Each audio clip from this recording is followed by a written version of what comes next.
में पितृदोष के 4 लक्षण बड़े होते हैं। पहला, घर में एक ना एक बीमार पड़ा रहता है, एक ठीक होगा, एक बीमार होगा, एक ठीक होगा, एक बीमार होगा, ये पितृदोष का लक्षण।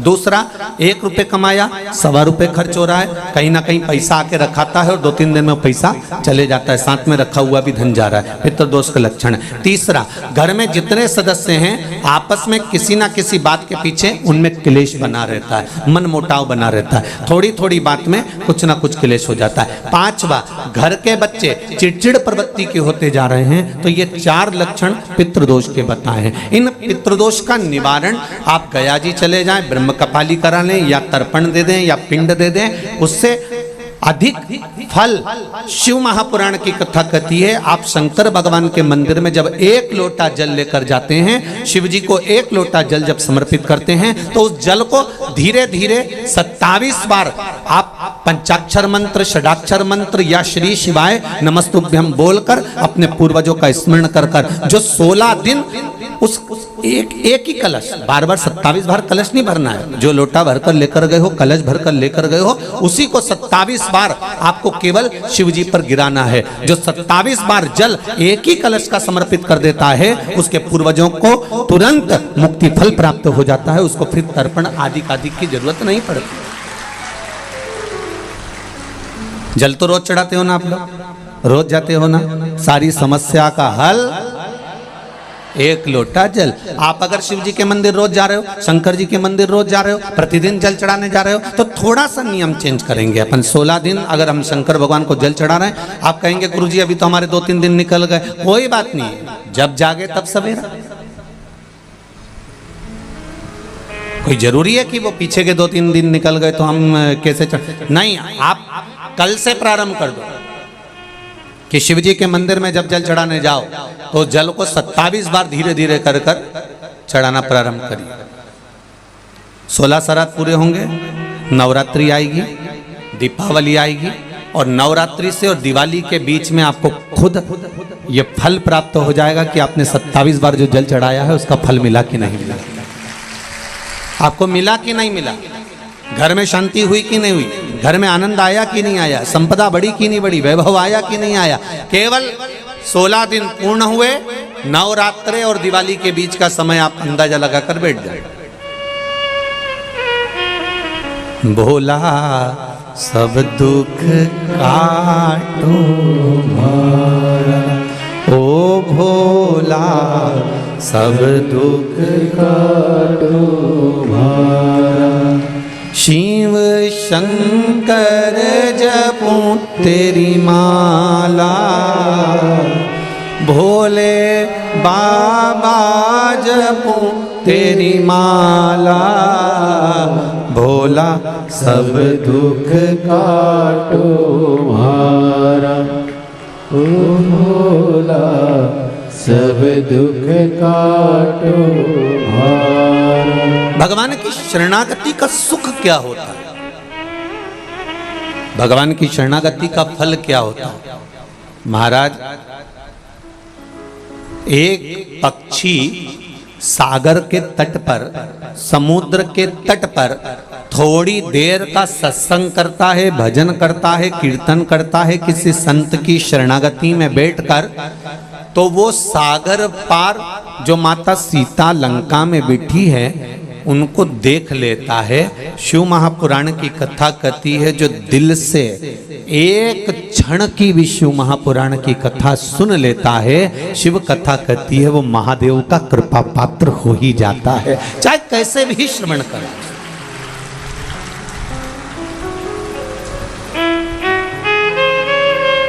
आप दिल से बस उसको स्मरण करो। 27 बार नाम ले लो या 27 बार जल समर्पित कर लो, या 27 मनके की माला से स्मरण कर लो।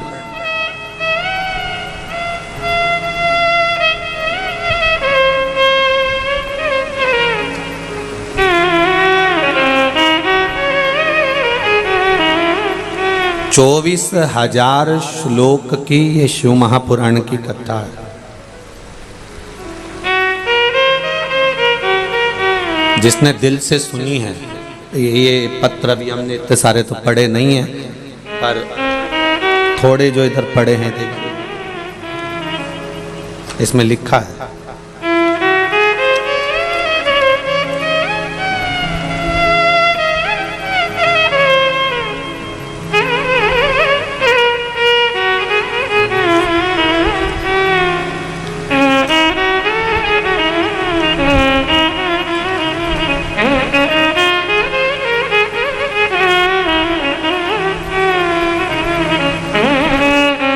गुरुजी, मेरा नाम सुदेश कंवर है।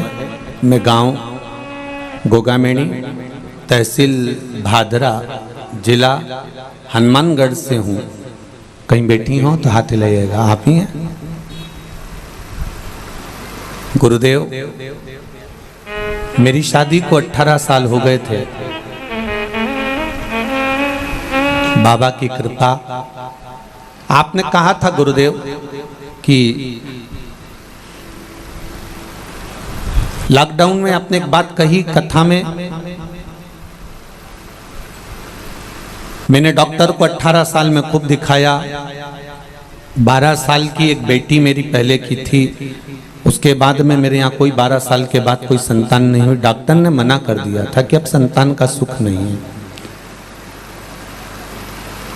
घर में पुत्र हो, ये भाव मन में लिया गुरुदेव। और एक बार आपकी कथा थोड़ी सी सुनी। आपने सफेद आंकड़े की जड़ का प्रयोग बताया था, लेकिन हमें लॉकडाउन में बाहर नहीं निकलने दिया और हम वो सफेद आंकड़े की जड़ नहीं ले पाए। तो हमने जिस फोन पर आपकी कथा सुन रहे थे उसी को आदर्श मानकर 10 फरवरी 2021 को बाबा की कृपा से हमने जिस फोन पर आदर्श मानकर यही विचार करा कि बाबा अगर आप सच्चे हो और शिव महापुराण की कथा यदि हमने श्रवण करी है तो हमारी गोद भर देना बाबा।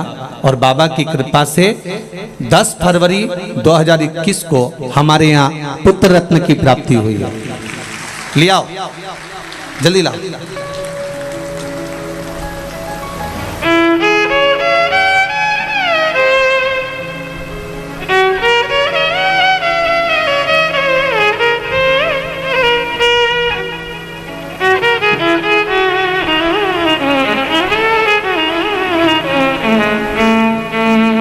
12 साल के बाद बाबा ने मेरे जीवन में खुशियां दी है गुरुदेव।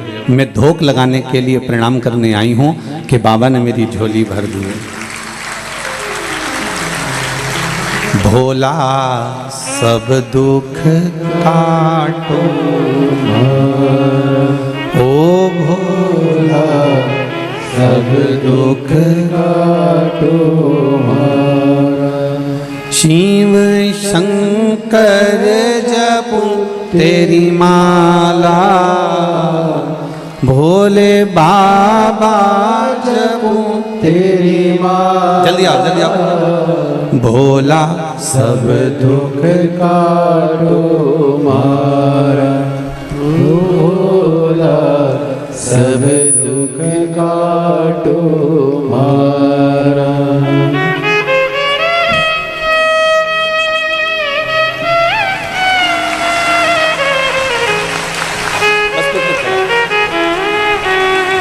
जोरदार ताली बजाइए शिव शंकर के प्रसाद के लिए। और उन्होंने इस बेटे का नाम क्या रखा? शिवम रखा है। जोरदार ताली बजाएं इस बालक के लिए। बहुत बहुत साधुवाद। मेरा बाबा जब भी देता है बड़े आनंद में देता है। शंभो शंभो। एक पत्र और बड़ा सुंदर आया, देखिए। शंभो शंभो। पवन कुमार सुनीता जी जाजू नागौर राजस्थान से आई है। कहीं बैठी हो तो हाथ हिलाएंगे। आप ही श्री शिवाय नमस्तुभ्यं। आपने जो बिलपत्र पर शहद का उपाय बताया था गुरुदेव, उस उपाय को करने से मेरे दोनों बच्चे आए हुए, दोनों आए साथ में, दोनों बच्चे सीए फाइनल में पास हो गए हैं। बाबा की कृपा। बाबा को प्रणाम करने आए हैं। माइक पहुंचाइए, माइक पहुंचाओ, जल्दी पहुंचाओ।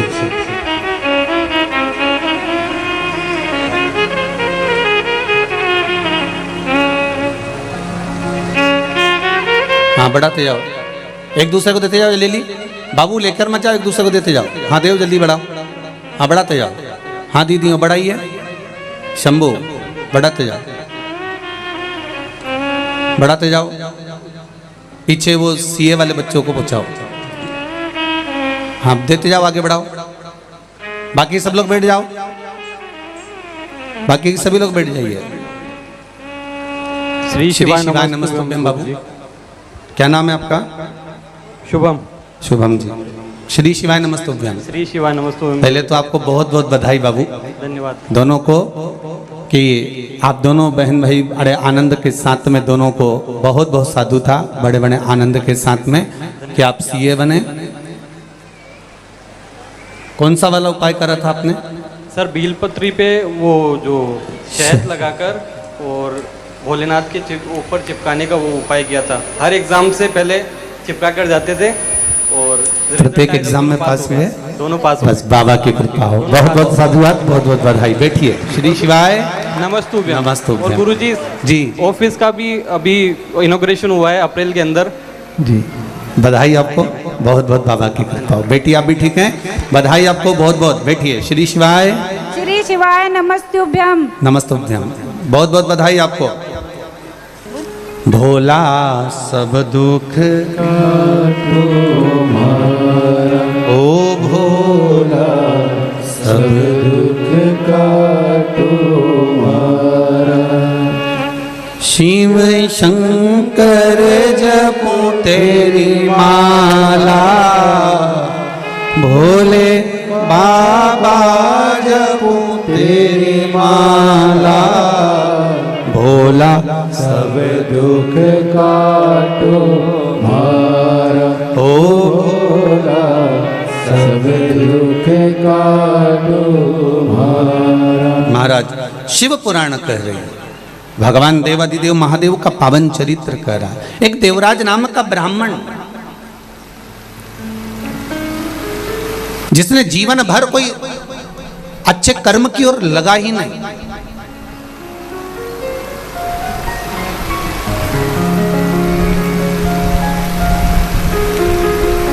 बड़ा सुंदर बात है संत श्री रविदास जी की। संत श्री रविदास जी की बड़ी सुंदर एक बात है।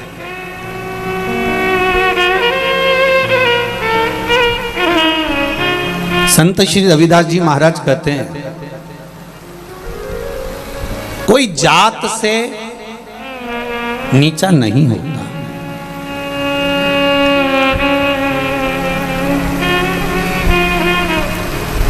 संत श्री रविदास जी कहते हैं कि कोई जात से नीच नहीं होता, कोई जात से नीचा नहीं होता। एक चर्मकार, चमड़े का जूता बनाने वाले संत श्री रविदास जी कहते हैं कि कोई जात से, बिरादरी से, वर्ण से नीचा नहीं होता। संत श्री रविदास जी कहते हैं कि कोई ऊंची जगह पर ऊंचे बैठने वाले भी जब नीच कर्म कर जाते हैं तो वो भी नीच कहलाने लगते हैं, वो भी नीचा कहलाने लगते हैं।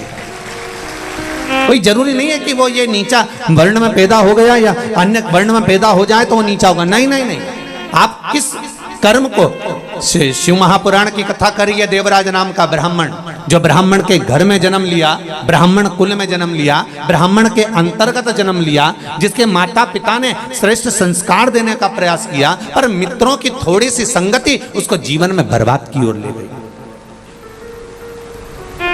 ताली, थाली और प्याली, ये तीन मित्र व्यक्ति को बर्बाद कर देते हैं। पहले नंबर का ताली, प्रसन्नता करने वालों से दूरी बनाकर रखना।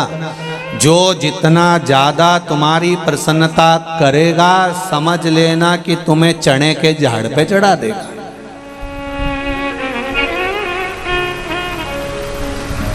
सुन लो री राजस्थान वाली जी जी, अच्छे से सुन। कोई प्रसन्नता करे और अपन वहां से बढ़ लो, तुरंत बोल दो हर हर महादेव, श्री शिवाय नमस्तुभ्यम। भैया हम तो जा रहे हैं, अब हमारे बस की बात नहीं, क्योंकि तुम ज्यादा प्रसन्नता करो तो सुनना नहीं अपने को, अपन को चल देना। हो सके अहंकार आ जाए तो, अभिमान प्रकट हो जाए तो, जरा से में काम बिगड़ जाए तो, नहीं नहीं नहीं सुनना, बिल्कुल अपन तो चल दो, बस हो गया। हो राम जी हो, चलो।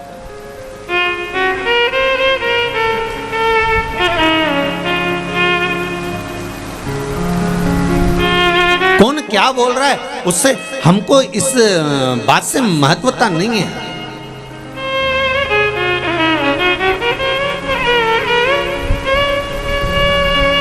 कल परम पूज्य 1008 संत शिरोमणि श्री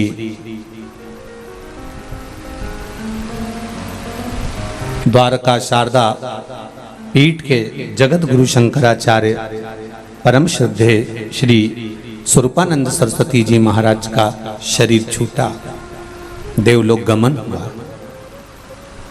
ये व्यासपीठ परम पूज्य गुरुदेव जगत गुरु शंकराचार्य जी के पावन चरणारविंद को श्रद्धांजलि समर्पित करती है।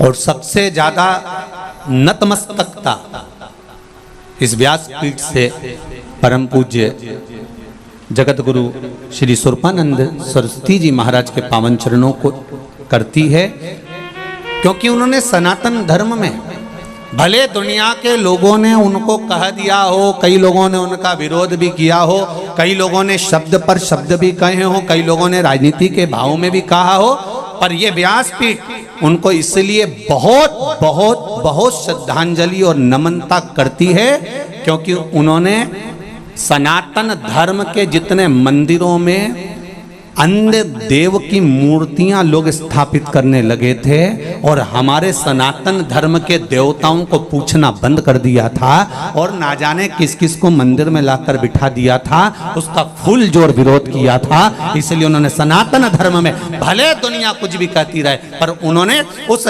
मूर्त को हटाकर अपने सनातन धर्म को पुनः जीवित किया। इसलिए यह व्यासपीठ नतमस्तक है। ऐसे जगत गुरु शंकराचार्य जी के पावन चरणों में उनकी श्रद्धांजलि को मैं नमन करता हूं, उनके भाव को नमन। प्राण चले गए, देवलोक गमन हो गए, पर वो अपनी बात पर अड़िग रहे कि ये मूर्ति मंदिर के अंदर नहीं चाहिए तो नहीं चाहिए। 33 कोटि देवता छोड़कर तुम ये देवता उनको पकड़ के क्यों ला रहे हो? कौन ने कहा तुम? नतमस्तक है ये व्यासपीठ परम पूज्य जगत गुरु शंकराचार्य श्री राम स्वरूपानंद सरस्वती जी के पावन चरण। अपनी बात पर अडिग रहे, डटे रहे महाराज। यहां चरित्र करा है। देवराज नाम का ब्राह्मण कुल में जन्म लेकर अगर आप ब्राह्मण कर्म से वंचित हो और आप विचार करते हो कि हम ब्राह्मण और ब्राह्मण कर्म से वंचित हो गए, तो यह श्रेष्ठता नहीं है हमारा।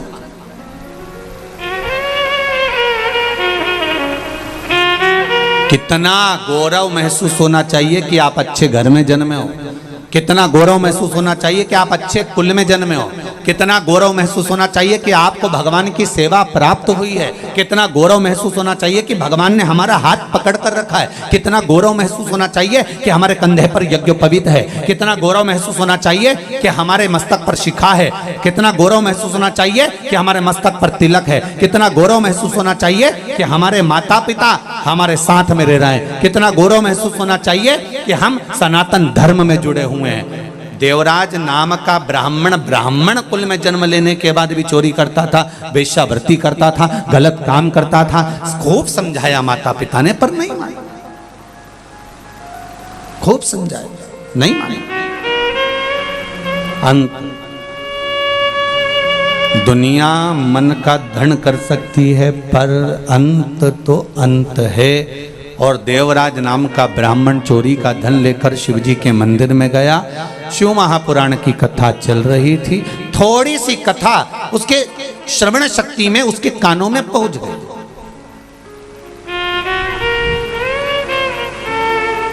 थोड़ी सी कथा,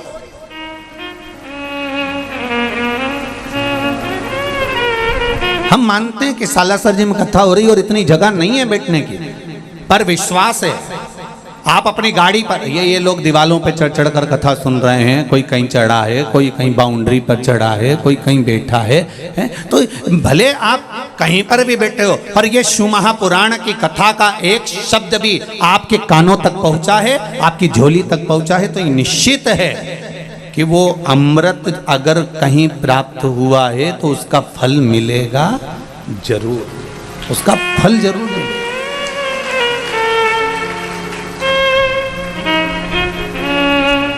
आस्था चैनल के माध्यम से, फेसबुक यूट्यूब के माध्यम से करोड़ों लोग इंतजार कर रहे थे सालासर जी की 5 दिवसीय शिव महापुराण का। करोड़ों, और आप भी जितने बैठे हो ना, सब इंतजार में थे क्या कब चलेगी, एक गाड़ी कर लें क्या, चलें क्या, पास में तो हो रही है, 150-200 किलोमीटर तो है, और चलेंगे भी, कथा भी सुनेंगे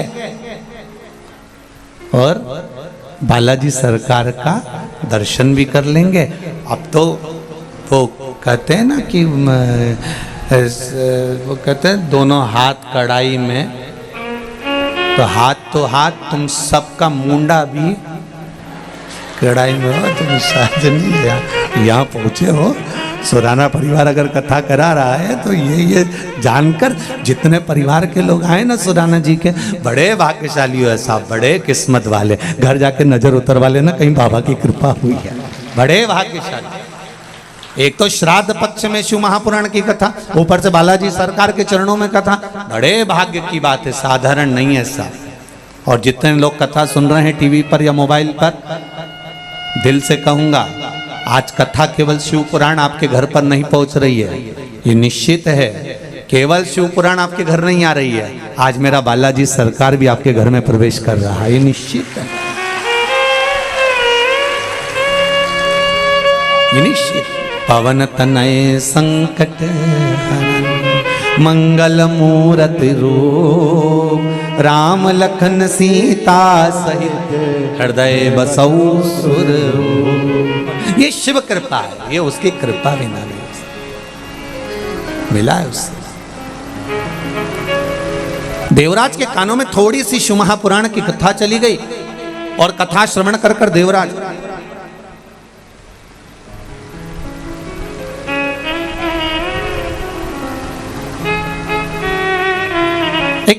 बेलपत्री के वृक्ष के नीचे जाकर बैठा। शरीर में ताप बहुत था, शरीर में कष्ट बहुत था।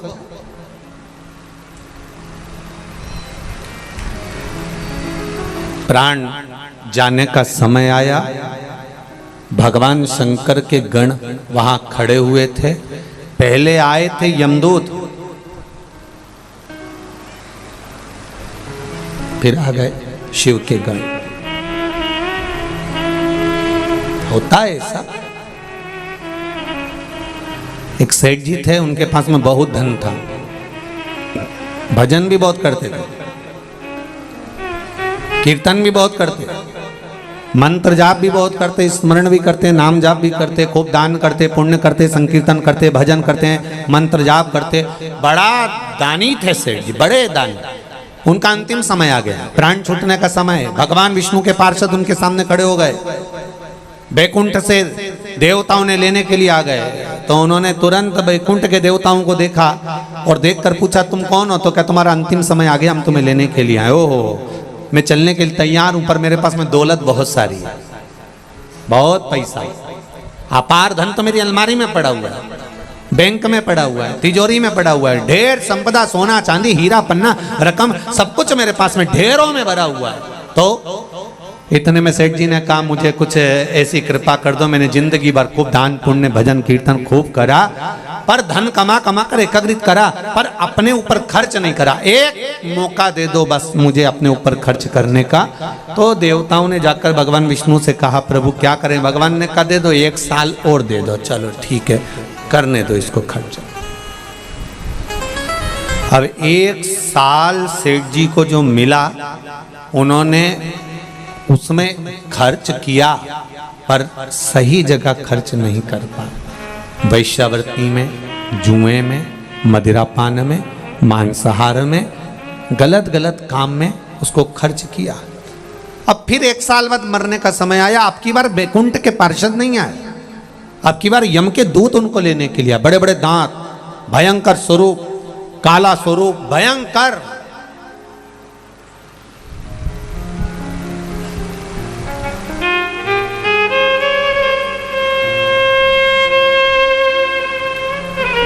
अब स्वरूप काला है, भयंकर स्वरूप है, बड़ा भयंकर दिख रहा है, बड़े भयंकर। अब देखिए कहां देवता आए थे और कहां ये आ गए। बदलने वाला भी बदल देता है। एक पत्र आया है किसी का, बड़ा सुंदर पत्र है, देखिए।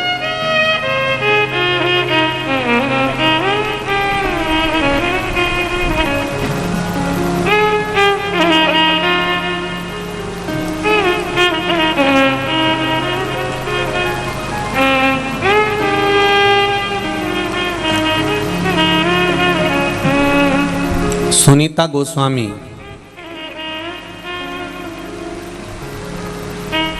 मैं रहने वाली ठीकरी, जिला बड़वानी से हूं। कहीं बैठी हैं? आप ही हैं? दोनों हाथ हिला तो एक बार। हर हर महादेव, श्री शिवाय, नमस्ते। गुरुजी, मेरी बहू को गुप्त नवरात्रि में लड़की का जन्म हुआ। लड़की का रूप इतना काला कि उसे देख के मैं अस्पताल में रो पड़ी। गुरुदेव, बहू की आंख में भी जल भरा हुआ था कि इतना भयंकर रूप बेटी का था। इतनी रोई बहू भी और मैं भी कि ये बेटी इतनी काली, इतनी काली, इतनी काली कि जिसका रूप देखा नहीं जा। गुरुदेव, उसी समय पर शिव महापुराण की कथा का स्मरण आया और बाबा से विनती करी और उस बेटी के कान में श्री शिवाय नमस्तुभ्यम बोलना शुरू किया। गुरुदेव, इतनी काली थी बेटी कि मैं वर्णन क्या करूं। श्री शिवाय नमस्तुभ्यम मंत्र बोला और उसके ऊपर हाथ रखा। धीरे धीरे धीरे धीरे बाबा की कृपा से वो काली से महागौरी बन गई। ये शिव कृपा के लिए मैं सालासर में यहाँ पर धोख लगाने बाबा को प्रणाम करने आई हूँ। कथा में बाबा से निवेदन करने आई। ये शिव कृपा। बैठो बहन।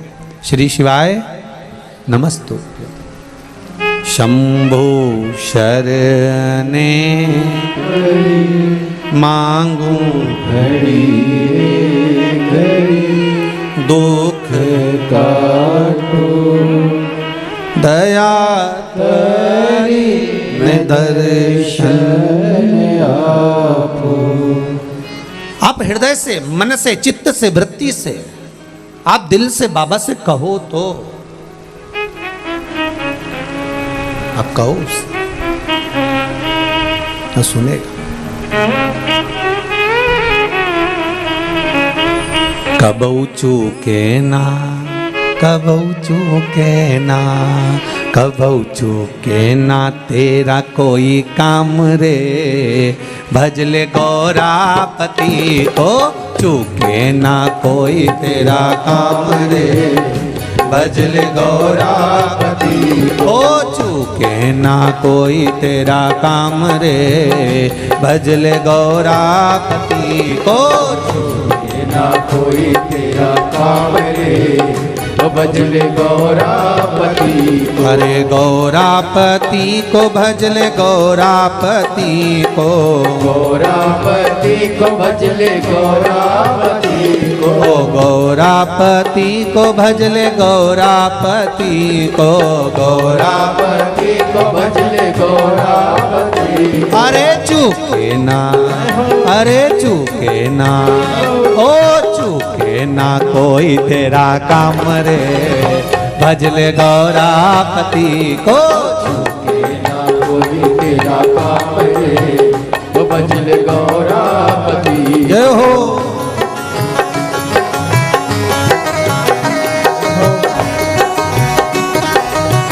बड़े आनंद से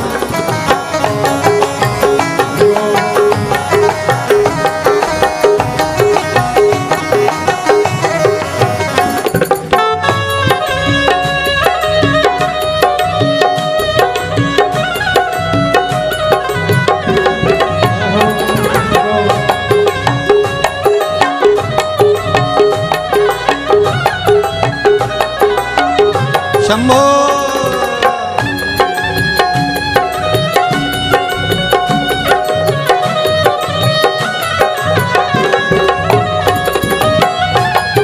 बड़े भाव।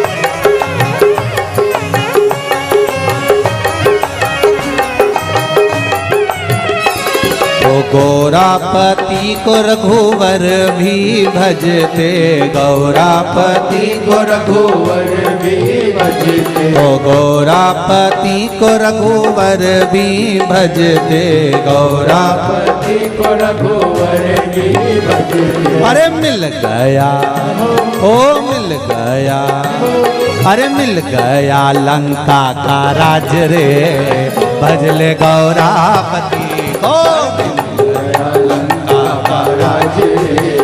भजले गौरापति। कब चूके ना कोई तेरा काम रे, भजले गौरापति को चूके ना कोई तेरा काम रे, भजले गौरापति। अरे गौरापति को भजले गौरापति को, गौरापति को भजले गौरापति को, ओ गौरापति को भजले गौरापति को, गौरापति को भजले गौरापति। कबऊ चूके ना, कबऊ चूके ना, कबऊ चूके ना कोई तेरा काम रे, भजले गौरापति को ना कोई तेरा काम रे, वो भजले गौरापति। जय हो।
गौरापति को मेरे काना भी भजते, गौरापति को मेरे काना भी भजते, गौरापति को मेरे काना भी भजते, गौरापति को मेरे काना भी भजते, हाँ काना भी भजते, हरे लाला भी भजते, लाला भी भजते, ओ गौरापति को मेरे काना भी भजते, गौरापति को मेरे काना भी भजते। अरे मिल गया, ओ जी मिल गया, हाँ जी मिल गया द्वारिका राज रे, भजले गौरापति को मिल गया द्वारिका राज रे, भजले गौरापति।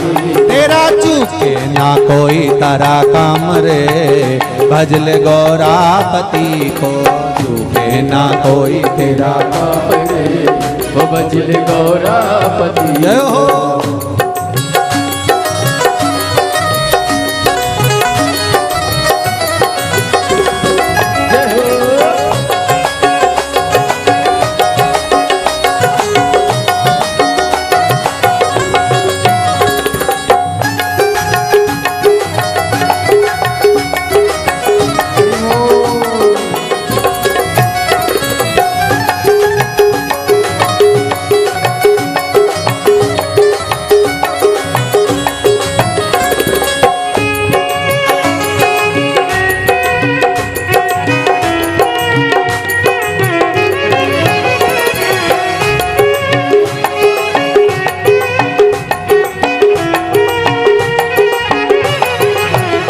शंभो।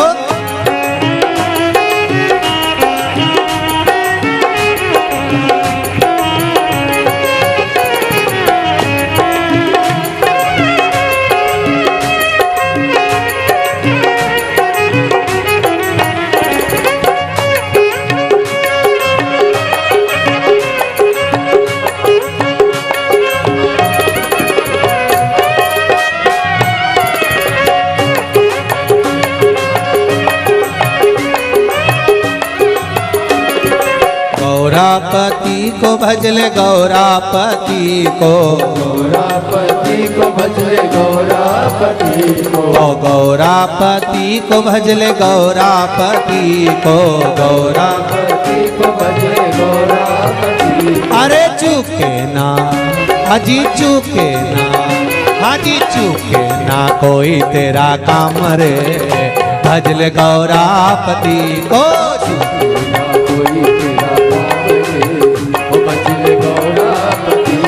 हो चुके ना कोई तेरा काम रे, भजले गौरापति को। ना कोई तेरा काम रे, वो भजले गौरापति, भजले गौरापति को, भजले गौरापति, भजले गौरापति को, भजले गौरापति को।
गौरापति को सुर मुनि भी जपते, गौरापति को सुर मुनि भी जपते, गौरापति को सुर मुनि भी जपते, गौरापति को सुर मुनि भी जपते। अरे मिल गया हाजी मिल गया, ओ जी मिल गया बैकुंठ धाम रे, भजले गौरापति को।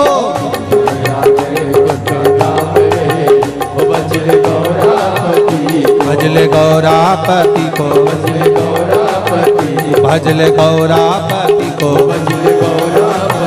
भजले गौरापति को, भजले गौरापति को, हार हार।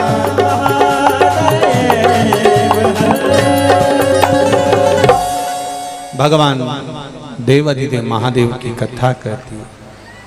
कभू चूके ना कोई तेरा काम रे, भजले गौरापति को। आप दिल से हृदय से मन से अगर भगवान को रिझा रहे हो तो ये निश्चित है कि वो सुनेगा जरूर, सुनेगा। सालासर धाम में कथा चल रही है, आप बाबा से शंभू से मेरे शंकर से दिल से कहें, श्री शिवाय नमस्तुभ्यं। अपनी जगह पर बैठकर भाव से हृदय से दिल से कहें, श्री शिवाय नमस्तुभ्यं, श्री शिवाय नमस्तुभ्यं, श्री शिवाय नमस्तुभ्यं, श्री शिवाय नमस्तुभ्यं, श्री शिवाय नमस्तुभ्यं। भोला सब दुख काटो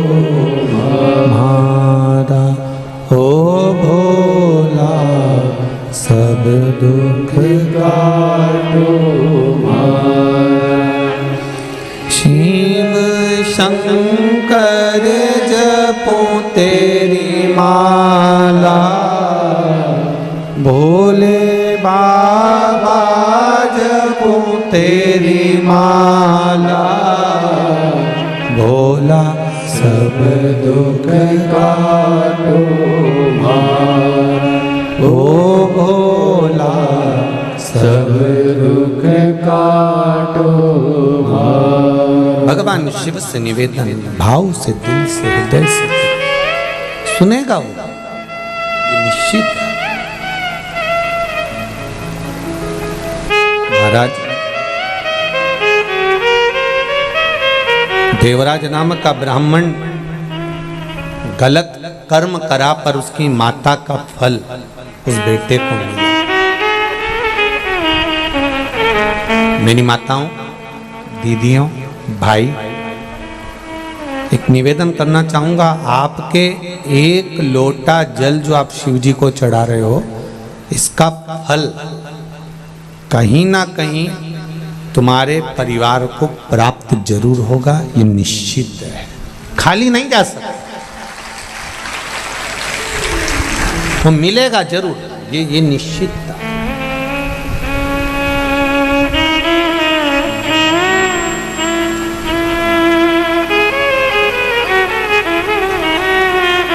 खेत में एक बीज डाल दिया आपने, एक बीज बो दिया आपने, और खेत में अगर एक बीज बो दिया है, डाल दिया है, अब अपने अपने गांव से जब आए होगे तो जंगल देखा होगा, रास्ते में पड़ा होगा, ट्रेन से, बस से, गाड़ी से, फ्लाइट से, जिससे भी आए, कितना जंगल है। अभी जंगल में कोई पौधा लगा है, कोई बीज गिरा होगा, लगा होगा, वहां पानी देने कौन गया हो?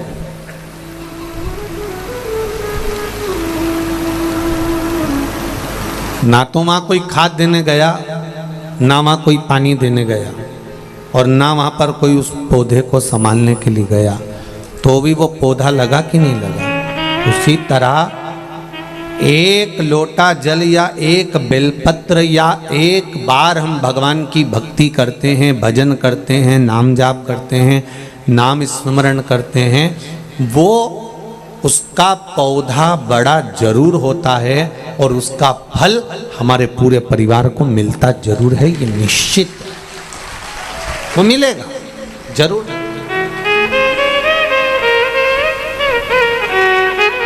प्राप्त जरूर है। पितृ पक्ष में कथा सुन रहे हो,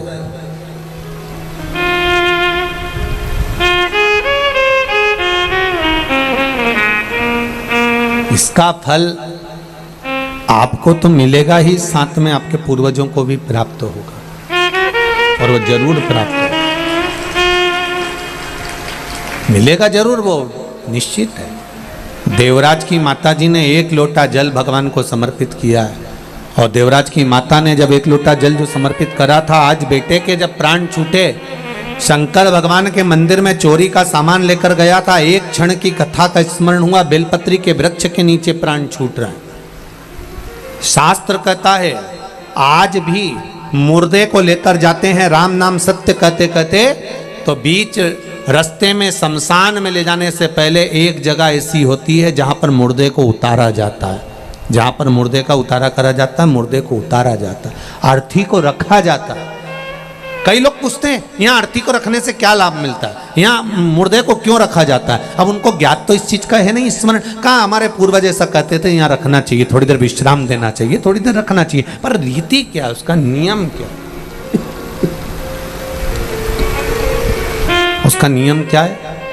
उसका नियम है कि देवराज नाम का ब्राह्मण बेलपत्री के वृक्ष के नीचे अपने प्राणों को त्यागा था, इसलिए उसको भगवान शंकर का धाम मिल गया था। मुर्दे को आज भी ले जाते समय बेलपत्री का वृक्ष तब होता नहीं, तो कोई भी पेड़ के नीचे उसको रख देते हैं, पर नियम है बेलपत्री के वृक्ष के नीचे से अगर मुर्दा निकल कर भी गया है और उस पर बेलपत्री के वृक्ष की छांव पड़ी है, तो वो कितना बड़ा भी पापी क्यों ना हो, वो परमात्मा के धाम चले ही जाता है, ये निश्चित है।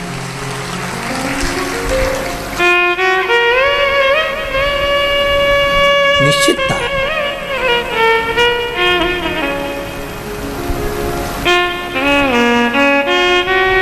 हम कई बार कह देते हैं आप लोगों को, आप लोगों ने स्मरण किया होगा कि अगर निर्माल्य की बेलपत्र, शंकर भगवान पर चढ़ी हुई बेलपत्र कहीं जमीन पर भी पड़ी हुई मिली है तो उसको उठाकर एक बार मस्तक पर रख लिया करो। कौटी कौटी पाप ढेर पड़े हुए होंगे हमारे जीवन के, ऐसा कोई व्यक्ति नहीं जिससे पाप नहीं होता। श्री ऋषभदेव जी महाराज का चरित्र आता है, अहिंसा परमो धर्म को बताते हैं और ऋषभदेव जी महाराज कहते हैं हर व्यक्ति से पाप होता है, चाहे वो संसार का कोई मनुष्य हो।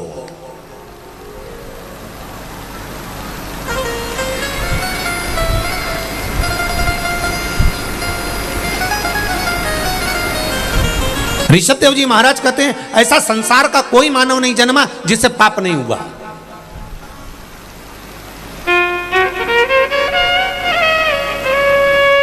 अहिंसा परमो धर्म की लेखनी ऋषभदेव जी महाराज वर्णन करते हैं। किसी ने पूछा ऋषभदेव जी महाराज जी से, हर व्यक्ति पापी है?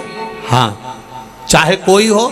हाँ। तो ऋषभदेव जी से पूछा गया, क्या संसार में जन्म लेने वाला मानव, चाहे संत साधु सन्यासी तपस्वी साधक उपासक चाहे जो हो, अगर मृत्यु लोक में जन्म लिया है तो उससे पाप हुआ है? क्या क्या पाप हुआ, कितने स्थान पर उसने पाप किया? तो कहा, पहला, झाड़ू लगाते समय जीव मर जाता है, उसका पाप माथे चढ़ जाता है। दूसरा, अग्नि जलाते समय छोटे छोटे पतंगे जल जाते हैं, उसका पाप माथे चढ़ जाता है। तीसरा, स्नान करते समय, वस्त्र धोते समय, बर्तन धोते समय पानी में छोटे छोटे जीव मर जाते हैं, उसका पाप माथे चढ़ जाता है।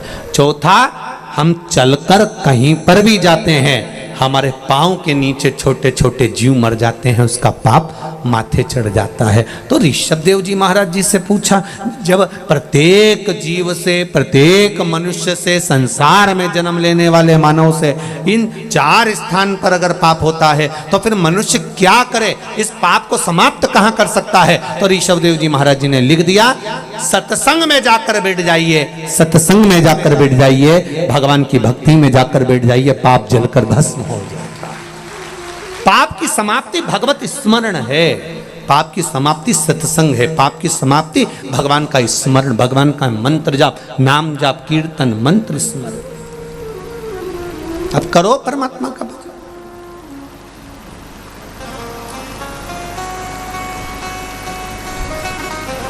आप भगवान का भजन में नित्य लगिए, पाप छिन्न। जब अदालत में पेशी कर कर कर थक जाते हो तब वकील कहता है राजीनामा, अरे बोलो जम के बोलो, राजीनामा कर लो। तो आकड़ मैं काय को करूं, तो क्या और चलने दो, और पेशियां चली। थक गए तब वकील ने फिर कहा राजीनामा कर लो। मैं काय को करूं, मैंने इतने बड़े बड़े वकील कर रखे। फिर पेशी पे पेशी चली, एक अदालत से काम छूटा दूसरी अदालत में पहुंच गए, फिर पेशी।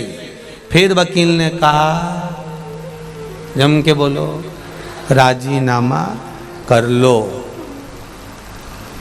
वकील कोई मूर्ख नहीं होते, वकील भी अक्ल वाले होते हैं।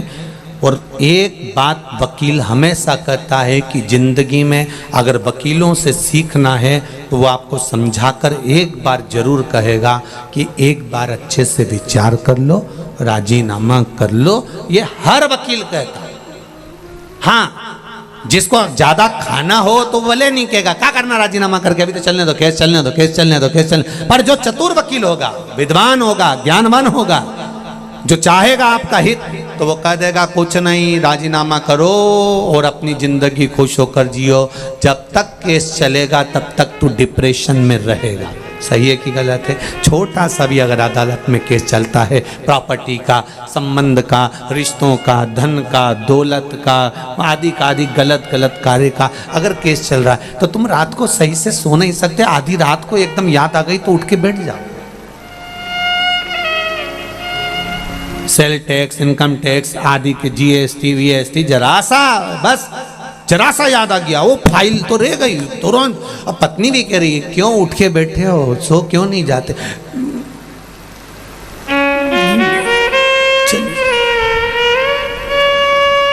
देखिए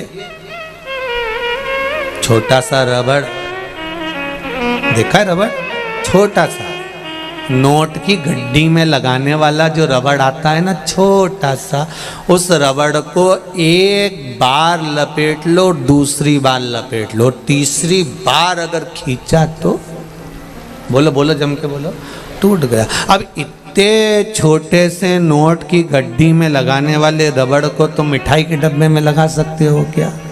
2 बार नहीं, टूट जाएगा। बड़े डब्बे में लगा सकते हो? नहीं, टूट जाएगा। उसी तरह ये चित्त, ये वृत्ति, ये मन वो रबड़ है जिसको हमें परमात्मा के चरणों में लगाना चाहिए, पर हम इसको नोट की गड्डी में और डब्बों में लगा रहे हैं, इसलिए ये रबड़ जल्दी टूट जाता है, बहुत जल्दी। इस रबड़ को सही जगह लगाए। ज्यादा रबड़ को खींचोगे टूटेगा, दिमाग को ज्यादा 10 जगह लगाओगे। इसलिए वकील कहते हैं राजीनामा कर लो, और यह वकील नहीं कर रहे, ये हमारे हृदय में हमें बिठा कर रखना है कि जिसने जिंदगी में जन्म लेने के बाद राजीनामा करना सीख लिया, कोई भी बात हो, सब्जी बेकार बन गई राजीनामा कर लो, कोई बात नहीं, नमक ज्यादा पड़ गया राजीनामा कर लो, काम बिगड़ गया राजीनामा कर लो, कोई बात नहीं, चिल्लाना नहीं, क्रोध नहीं, अभिमान नहीं, अहंकार नहीं, वासना नहीं, तृष्णा नहीं, लोभ नहीं, आसक्ति नहीं, काम नहीं, राजीनामा करना जो सीख गया तो उसका जीवन एकदम क्लीन और आनंद में हो गया। जिसकी पेशियां चलती रहती है, हर बात में जवाब देगा। उसने कुछ कहा पत्नी ने, मैं तुमसे कब से कह रही हूं, और इसने पलट के जवाब दिया, तो तू जवाब दे, अगली पेशी उसकी देख। तुरंत वो भी तैयारी में बैठी थी, फिर उसने सुना दिया, उसने पेशी चालू करी, फिर इधर से फिर उधर से। राजीनामा करना सीखे, थोड़ा सा नर्म बनना सीखे। रखो, देवराज को ले गए। शिव महापुराण की कथा कहती है, अभी तक खड़े थे, देवता लेने के लिए अब आए हैं गण दूसरे। सेठ जी की कथा चल रही थी, सेठ जी दान पुण्य करे तब तक अच्छे लोग खड़े मिले थे, बेकार कर्म करा तो काले काले भयंकर भूत जैसे खड़े मिले। पूछा तुम कौन हो? लाने लेकर जाने वालों की ड्यूटी चेंज हो गई है क्या? पहले तो सुंदर लोग आए थे, अब काले काले लोग आए।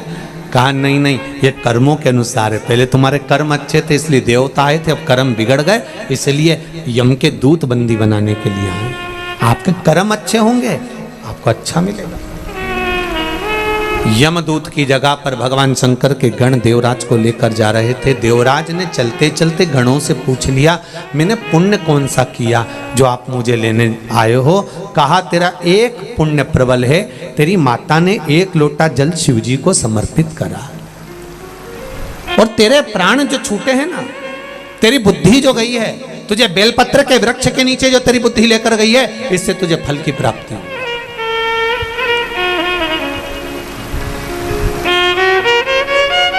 अच्छी जगह अपने गांव से, अपने नगर से, अपने शहर से, आप अच्छी जगह पर जाकर बैठ रहे हो, कथा में जाकर बैठ रहे हो, सत्संग में जाकर बैठ रहे हो, प्रवचन में जाकर बैठ रहे हो, भगवान के भजन में जाकर बैठ रहे हो। अच्छी जगह से आप अगर भगवान कीर्तन में जाकर बैठ रहे हो, अच्छी जगह से आप अगर भगवान के भजन में जाकर बैठ रहे हो, तो भगवान को धन्यवाद देना कि जरूर हमारे पूर्वजों का कुछ पुण्य हुआ होगा, जिसके बल पर हमें यह पावन कथा श्रवण करने का सौभाग्य मिला। हम रतनलाल जी सुराना जी को तो धन्यवाद देंगे, पर इनसे ज्यादा इनके पूर्वज माता पिता स्वर्गीय जयचंद जी को, श्रीमती कमला देवी जी को, इनको साधुवाद देंगे कि उनका आशीर्वाद जो फला वो आज पुण्य के रूप में ये शिव महापुराण के रूप में मिला। ये पूर्वजों की कृपा से, और वो भी श्राद्ध पक्ष।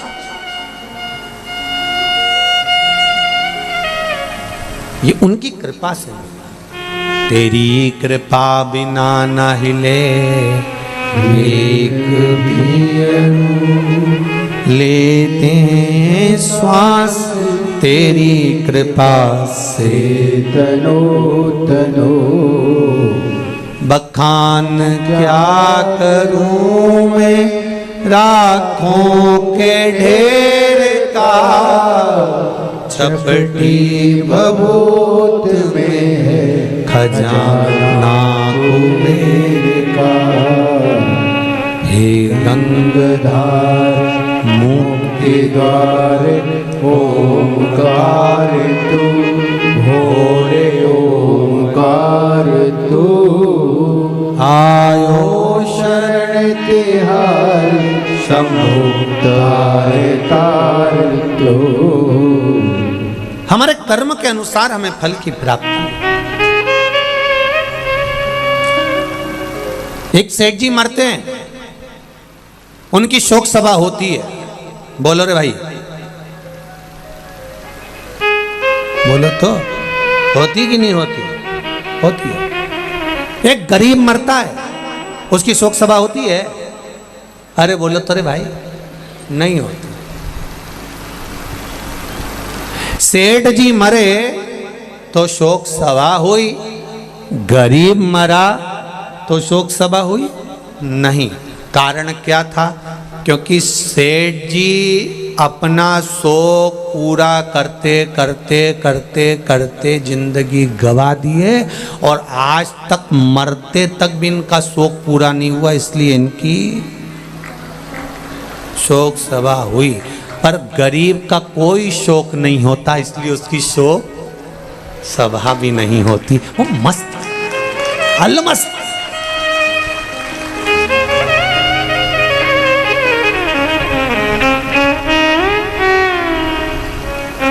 इसलिए सेठों में सेठ मारा सांवरा, बाकी डुपली है केट। जितना है वो एक ही सेठ। कौन? सांवरिया सेठ, बाकी के सब सेठ मरा, पैसे वाला मरा, धनपति मरा, करोड़पति मरा, बहुत अंबारपति मरा तो उसकी शोक सभा हो रही है, क्योंकि वो जिंदगी भर शौक पूरा नहीं कर पाया। कभी फ्रिज, कभी वॉशिंग मशीन, एक दुकान से काम। रोड पर अगर किसी का घर होगा तो उसकी कीमत होगी। रोड पर अगर किसी की जमीन होगी, खेत होगा, प्लाट होगा तो उसकी कीमत होगी। पर शिव पुराण कहती है इंसान अगर रोड पर होगा तो उसकी कोई कीमत नहीं होगी, ये निश्चित। जमीन की कीमत रोड के किनारे हो सकती है, प्लाट की कीमत रोड के किनारे हो सकती है, मकान की कीमत रोड के किनारे हो सकती है, पर मनुष्य की कीमत रोड पर नहीं होती। शिव महापुराण की कथा कहती है एक मक्खी सब्जी पर बैठी और तुल गई तो 2 रुपए किलो के भाव में सब्जी की कोई कीमत नहीं होगी, उस मक्खी की कोई कीमत नहीं होगी। कबाड़े के ऊपर बैठकर तुल गई तो उस मक्खी की कोई कीमत नहीं होगी। पर वही मक्खी अगर सोने के ऊपर रखा जाए और सुनार सोना तोल रहा हो और मक्खी उस पर बैठ जाए तो वो मक्खी भी 5,000 रुपए की हो जाएगी। ये निश्चित है, उसकी कीमत बढ़ जाएगी। मक्खी अगर तुलते समय सब्जी पर बैठी है तो उसकी कोई कीमत नहीं है। मक्खी तुलते समय अगर किराने के सामान पर बैठी है तो उसकी कोई कीमत नहीं है। मक्खी तुलते हुए कबाड़े के सामान पर बैठी है तो उसकी कोई कीमत नहीं है। और वही मक्खी अगर सोने पर सोना तुल रहा है और उस पर अगर मक्खी बैठ गई है तो वो मक्खी की कीमत भी अपने आप बढ़ जाएगी। उसी तरह आप किस जगह पर बैठ रहे हो, किस चौराहे पर बैठ रहे हो, किस पान की दुकान पर जाकर बैठ रहे हो, किस गुमठी पर जाकर बैठ रहे हो, किस पेड़ के नीचे जाकर बैठ रहे हो, किस रोड पर जाकर बैठ रहे हो, उसकी कीमत नहीं है। शिव महापुराण की कथा कहती है जब हम भगवान की शरणागति में, सत्संग में या शिव महापुराण में जाकर बैठते हैं तो ये शरीर की भी कीमत बढ़ जाती है और आत्मा की भी कीमत बढ़ जाती है। इसकी कीमत बड़ी है, ये शरीर की कीमत भी बढ़ी और आत्मा की कीमत भी बढ़ी। हम जब भजन करने बैठे, हम जब स्मरण करने बैठे, आप उठाकर देखिए इतने शास्त्रों को, इतने प्रमाणों को हमारे उठाकर देखिएगा। रामकृष्ण परमहंस जी को देखिए, चैतन्य महाप्रभु जी को देखिए, श्री महावीर स्वामी जी को देखिए, गौतम बुद्ध जी को देखिए, नामदेव जी, तुकाराम जी, मीराबाई, कर्माबाई, मुक्ताबाई, नरसिंह मेहता, प्रहलाद, इनका यदि स्मरण करेंगे तो इन्होंने अपने शरीर की कीमत को बढ़ा लिया भगवान का भजन, इन्होंने शरीर की कीमत को बढ़ा लिया भगवत स्मरण, इन्होंने शरीर की कीमत को बढ़ा लिया भगवत नाम का जप कर। अब करो।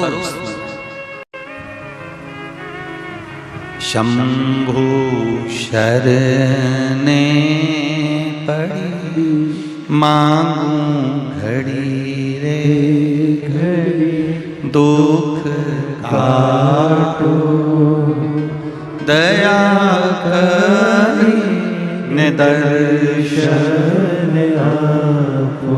इस शरीर की कीमत को हम जाने, कितना मूल्यवान ये शरीर दिया है, और उसके बाद भी हम अगर रोएं, उसके बाद भी हमारे नैनों में जल भर जाए कि मैं तो बहुत गरीब हूं, या मेरा शरीर बेकार है, या भगवान ने मुझे जबरदस्ती पैदा कर दिया, भगवान ने यूं ही मुझे जन्म दे दिया। एक बात बहुत अच्छे से याद रखना, पहले भी कथा में कही, आज फिर कहते हैं, यहाँ जितनी मेरी बहनें बैठी हुई हैं, जितनी माताएं बैठी हुई हैं, जितने भाई लोग बैठे हुए हैं, और जितने भी बांधव लोग यहाँ बैठे हुए हैं, आप सोने वाले कमरे में या अपने कक्ष के अंदर कोई भी अटाला चीज नहीं रखते।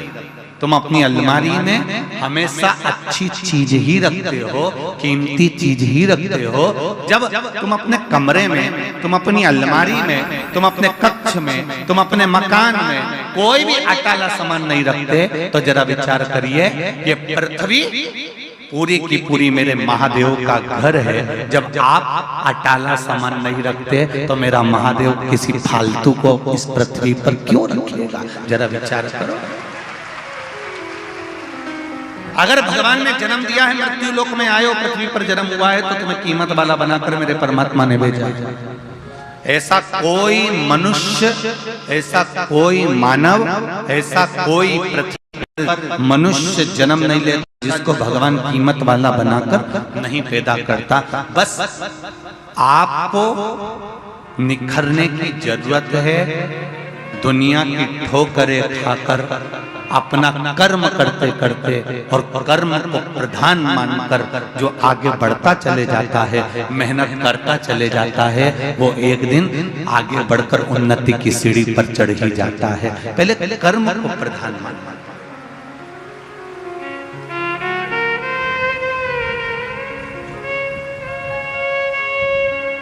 मेहनत करो, कहीं इधर उधर मत पड़ी जाना, नहीं तो लोग कहें कि कहीं का बाबा जोगी मिल जाए और कह दे कि तुम मेरे पास में आ जाओ, मैं तुमको गड़ा हुआ धन दे दूंगा, निकाल के हंडा दे दूंगा। ऐसे के चक्कर में मत पड़ना, अंधविश्वास की ओर मत जाना। शिव महापुराण की कथा कहती है, न हमें अंधविश्वास की ओर जाना है, न किसी ऐसे चक्कर में पड़ना है कि हमें गड़ा हुआ धन मिल जाएगा। आपको धन मिले, भोलेनाथ जी से कहना, भोलेनाथ मुझे किसी का धन नहीं चाहिए। शंकर जी से कहना, बस इतनी कृपा करना कि मेरे भाग्य में जो लिखा हुआ है वो धन मुझे दे दे, बस इतनी कृपा कर दे, मुझे दूसरे भाग्य का नहीं चाहिए।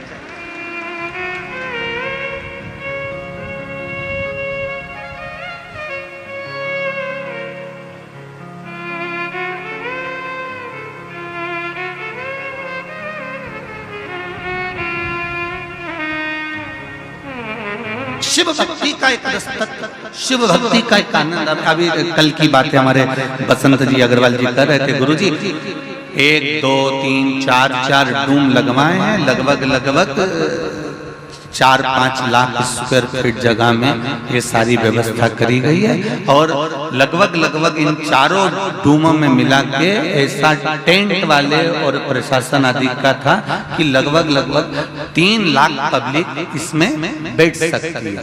तो शिव महापुराण की कथा में गुरुजी पहले दिन हो सकता है कि अपना एक डूम ये वाला भरा जाएगा, ये वाला भरा जाएगा। तो हमने बसंत जी से बोला, चिंता मत करो, ये रायपुर है और चंपेश्वर महादेव है, पहले दिन ही बाउंड्री के पार गेंद है। ये शिव है, ये कोई सहज नहीं है मेरा भोलेनाथ, मेरा त्रिकालदर्शी, मेरा कैलाश है। उसकी करुणा बड़ी। और फिर निवेदन करूंगा जितनी भी माताएं, जितने भी भाई बहन, जितने भी बांधव इस पूर्ण आनंदमय शिव महापुराण की कथा को 5 दिन श्रवण करने पधारे, उनसे एक ही निवेदन है, इस कथा को केवल यहाँ से सुना, यहाँ से निकाल दिया, बच्चा कुचा था कपड़े में से झटकार दिया, घर पहुंचे और लोगों ने पूछा कि कथा में गई थी तो क्या लेके आई, तो कह दे कि मैंने सुनी तो बहुत सारी थी पर याद बिल्कुल नहीं थी। तो निवेदन है ऐसी कथा मत सुनना कि यहाँ से सुनी, यहाँ से निकल गई, बच्ची कुची झटकार दी। कथा ऐसी सुनकर जाना कि एक साइड से पल्लू रख लेना, एक साइड से अंदर तो जाए पर इधर से निकले निकलना नहीं चाहिए, पूरी पूरी अंदर बैठती चली जाए, भरती चली जाए। ये 2 प्याले भगवान ने दिए हैं इनको पीने के लिए, इसको तत्व को ग्रहण करिए, जीवन का आनंद, ये सुख। जितने बसंत जी अग्रवाल किस्मत वाले हैं ना, और उनको ये शिव पुराण मिली है, उससे दुगने किस्मत वाले तुम सब हो रहे जितने बैठे हो कथा है। कहीं पुण्य की, हमारे यहाँ छोटा बच्चा जब गुल्लक भरता फोड़ता है तो गिफ्ट लेकर आता है, ये पुण्य की गुल्लक जब फूटी है ना, तब जाकर रायपुर की इस गुड़ियारी हनुमान जी के मंदिर के प्रांगण में शिव महापुराण की कथा हुई। जब पुण्य की गुल्लक फूटी है कुछ अच्छा मिला है, शिव कृपा से। महाराज शिव कथा कह रही है, भगवान शंकर का चरित्र कर रहा है, भगवान शिव की पावन कथा कर रही है कि शिव महापुराण वर्णन करती है कि जिस कथा को हम श्रवण करने के लिए बैठे हैं, शिव महापुराण कोई छोटा मोटा प्रसंग नहीं है। 24,000 श्लोक 12 खंड में वेदव्यास जी महाराज ने इसको बांट दिया है, और 12 खंड में बांटने के बाद वेदव्यास जी कहते हैं इन 24,000 श्लोक में से एक श्लोक, एक शब्द, एक अक्षर भी हमारी जिंदगी में अगर हमने उतार लिया तो जीवन की सार्थकता। एक बहुत उत्तम।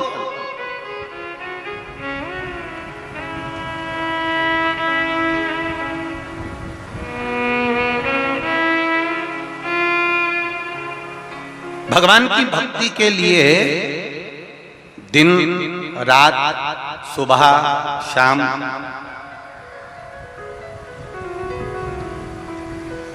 कौन सी अवस्था, कौन सा समय, कौन सी घड़ी, कौन सा पल हम भगवान का भजन करें कि भगवान हमारा हो जाए।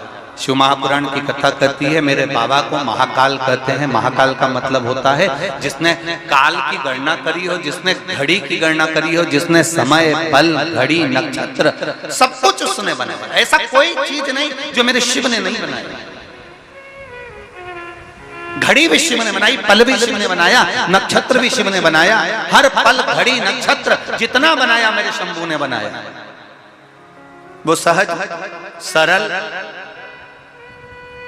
और आनंद की अनुभूति कराने वाला।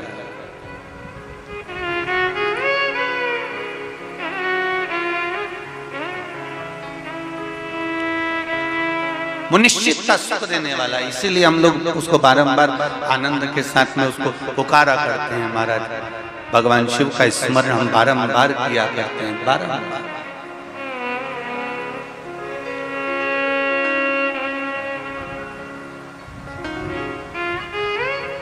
महाराज शिव कथा कह रहे हैं। एक बिंदु, चंचुला और जिसके जीवन का आनंद एक देवराज नाम का ब्राह्मण। वो देवराज नाम का ब्राह्मण जो ब्राह्मण कुल में जन्म तो ले लिया पर ब्राह्मण कर्म से वंचित रहा। एक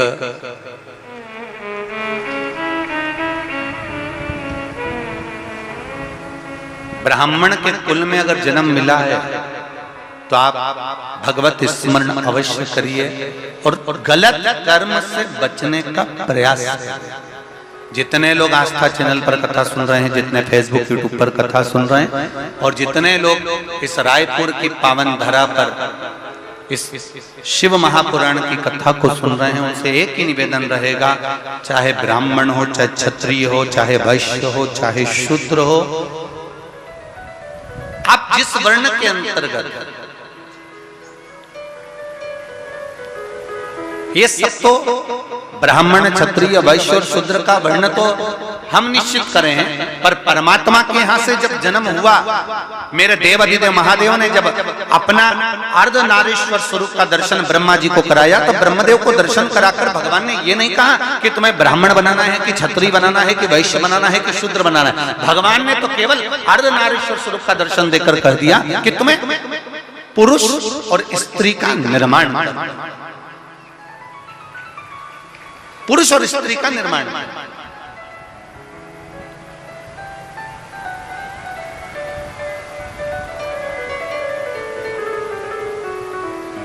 भगवान ये कभी नहीं कहे कि तुमको इसका निर्माण करना है। भगवान ने कहा तुम्हें पुरुष और स्त्री का निर्माण करना है, और पुरुष और स्त्री का जब निर्माण कर लो, पुरुष और स्त्री का जब निर्माण हो जाए, और निर्माण करने के बाद उनको एक कर्म देना है कि तुम्हें परिवार का भरण पोषण कर कर भगवत भजन की ओर अग्रण्य होना है। मृत्यु लोक में जन्म लेने के बाद, पृथ्वी पर आने के बाद में हमारा भी कर्म है कि हमें परिवार का भरण पोषण करना है और भगवत भजन करना है। हम ये नहीं कहते कि तुम अपना घर छोड़ दो। हमने कभी अपनी इस व्यासपीठ से नहीं कहा कि तुम गंगा जी के घाट पर जाकर बैठ जाओ। बोलो जी जी, कभी बोला कि गंगा के घाट जाकर बैठ जाओ, कभी कहा कि नर्मदा जी के घाट पर जाकर बैठ जाओ, कभी कहा कि किसी तीर्थ में जाकर बैठ जाओ, फिर वापिस मत आओ। शिव महापुराण की कथा कहती है किसी तीर्थ में जाने की जरूरत नहीं, तुम्हें कहीं एक जगह पर, कहीं संत, साधु, सन्यासी, तपस्वी, साधक, उपासक, महात्मा, जोगी बनने की जरूरत नहीं है। शिव महापुराण की कथा कहती है सबसे बड़ा आश्रम होता है गृहस्थाश्रम। घर में रहो, परिवार में रहो, कुटुंब में रहो, और उस परिवार में रहकर अगर तुम थोड़ा सा भी भगवान का भजन कर लोगे, एक लोटा जल भी अगर शिव को चढ़ा लोगे, और निश्चित है शिव तुमको मिल जाएगा, ज्यादा कहीं जाने की जरूरत नहीं पड़ेगी।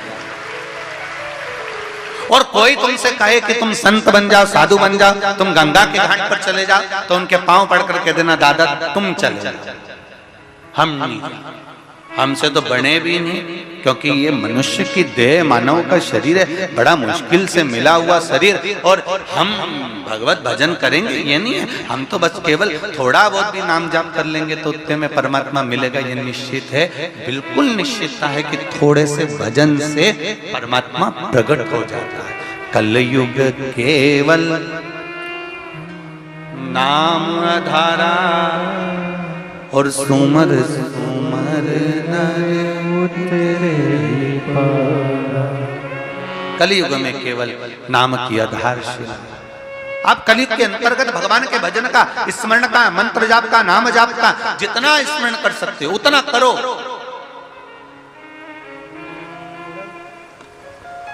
भजन करो जितना कर सकते।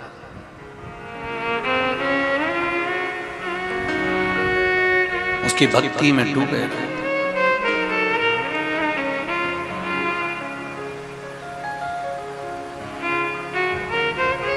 मैं तो बैठी थी गंगा किनारे, मैं तो बैठी थी गंगा किनारे, ऐसा दर्शन दिया ओ भोलेनाथ, आके दर्शन दिया ओ भोलेनाथ, मेरे ओ भोलेनाथ, ओ भोलेनाथ, मेरे ओ भोलेनाथ, ओ भोलेनाथ, दिल तुझको दिया ओ भोलेनाथ, दिल तुझको दिया ओ भोलेनाथ, ये क्या कर दिया ओ भोलेनाथ, ये क्या कर दिया ओ भोलेनाथ, मेरे ओ भोलेनाथ, ओ भोलेनाथ, मेरे ओ भोलेनाथ, ओ भोलेनाथ, मेरे ओ भोलेनाथ,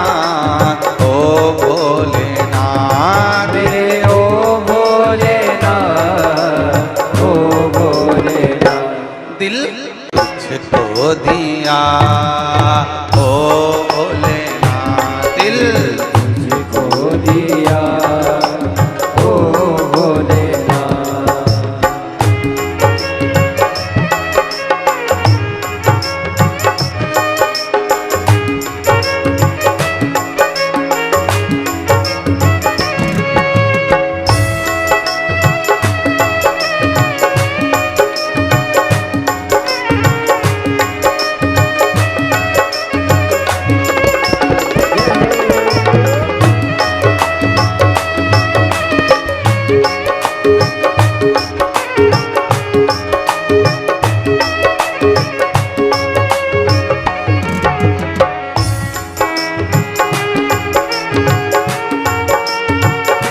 लिया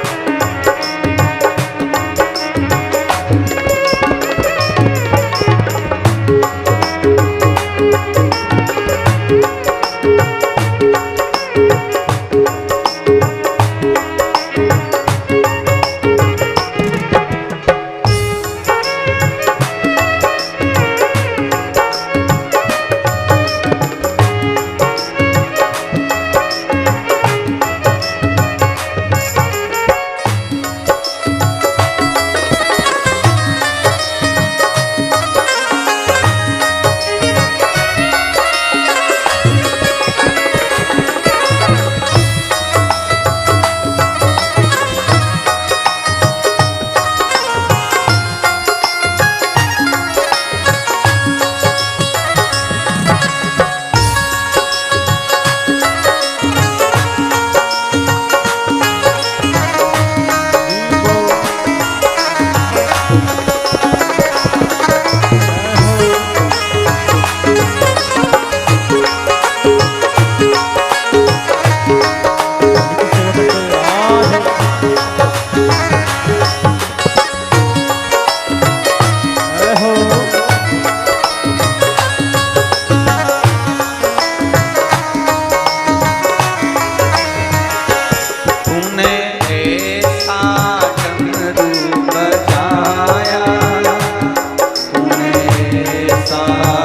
भोलेनाथ,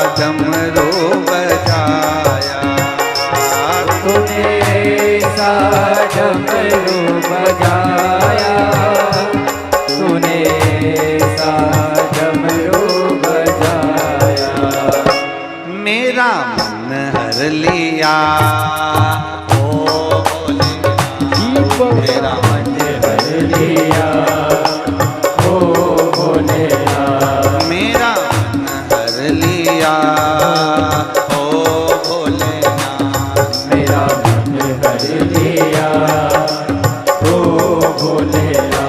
दिल तुझको दिया ओ भोलेनाथ, दिल तुझको दिया ओ भोलेनाथ, मेरे ओ भोलेनाथ, मेरे ओ भोलेनाथ, ओ भोलेनाथ, मेरे ओ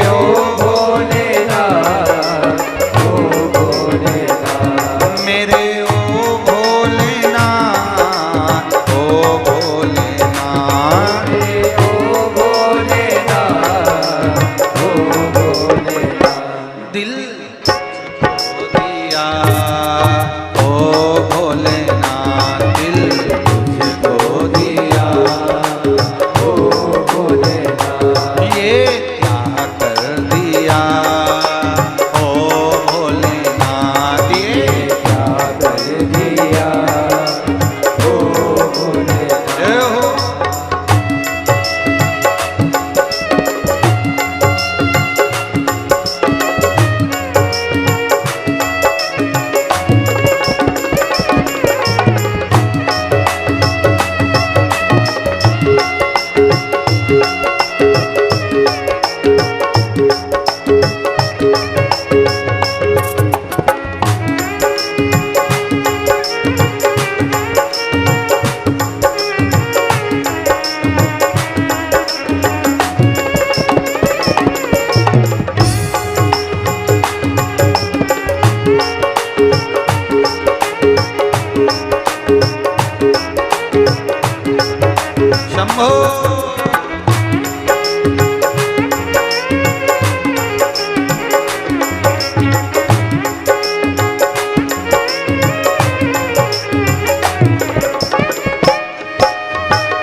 तेरे चरणों में ध्यान लगाया, तेरे चरणों में ध्यान लगाया, तेरे चरणों में ध्यान लगाया, तेरे चरणों में ध्यान लगाया। ओ तेरे चरणों में ध्यान लगाया, तेरे चरणों में ध्यान लगाया, तेरे चरणों में ध्यान लगाया, तेरे चरणों में ध्यान लगाया। मुझे अपना लिया दीपो ओ मुझे अपना लिया, ओ भोलेनाथ मुझे अपना लिया, ओ भोलेनाथ मुझे अपना लिया, ओ भोलेनाथ दिल तुझको दिया, ओ भोलेनाथ दिल तुझको दिया, ओ भोलेनाथ ये क्या कर दिया, ओ भोलेनाथ ये क्या कर दिया, ओ भोलेनाथ दिल तुझको दिया, ओ भोलेनाथ दिल तुझको दिया, ओ भोलेनाथ दिल तुझको दिया, ओ भोलेनाथ दिल तुझको दिया, ओ भोलेनाथ। हर हर महादेव अपने स्थान पर बैठकर भगवान शिव के मूल मंत्र को जपेंगे। शिव महापुराण का जो मूल मंत्र है उसका स्मरण करें और भगवान शिव से विनय करें कि बाबा आपके चरणों में बैठकर शिव महापुराण की कथा को श्रवण कर रहे हैं।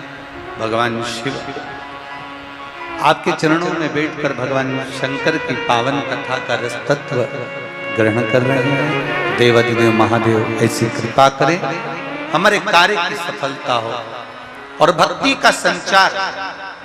जिस कार्य के लिए हम शिव महापुराण की कथा श्रवण करने के लिए आए, बाबा हमारे हृदय की वह कामना पूर्ण करें। सब भाव से बोलिए एक साथ।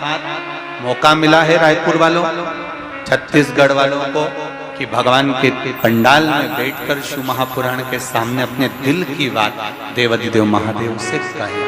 आपको पहले भी कहा, इस शिव महापुराण के अंतर्गत श्री शिवाय नमस्तुभ्यम मंत्र को जब बोला जाता है, सब अपने आनंद के साथ बाबा से निवेदन कर कर फिर अपने दिल की बात देवाधिदेव महादेव से अवश्य कहें। श्री शिवाय नमस्तुभ्यं, श्री शिवाय नमस्तुभ्यं, श्री शिवाय नमस्तुभ्यं, श्री शिवाय नमस्तुभ्यं, श्री शिवाय नमस्तुभ्यं। भोला सब दुख काटो हमारा, ओ भोला सब दुख काटो हमारा। शिव शंकर जपो तेरी माला, भोले बाबा जपो तेरी माला। भोला सब दुख काटो मारा, ओ भोला सब दुख काटो मारा। शिव कथा कर देवराज नाम का ब्राह्मण कुल में जन्म लेने के बाद ब्राह्मण कर्म श्रेष्ठ ना कर पाए।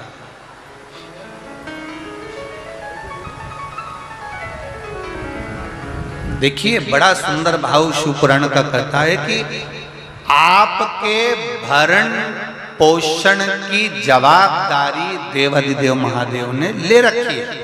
माता के गर्भ में जब तुम पड़े रहे, गर्भ में जब पड़े थे, तब भी वो भर पेट अंदर भी भोजन दे रहा था, और शरीर मिला प्राण छूटेंगे तब तक भी वो भरपेट भोजन देने की जवाबदारी मेरे कालाधिपति महाकाल राजा की है, वो देगा।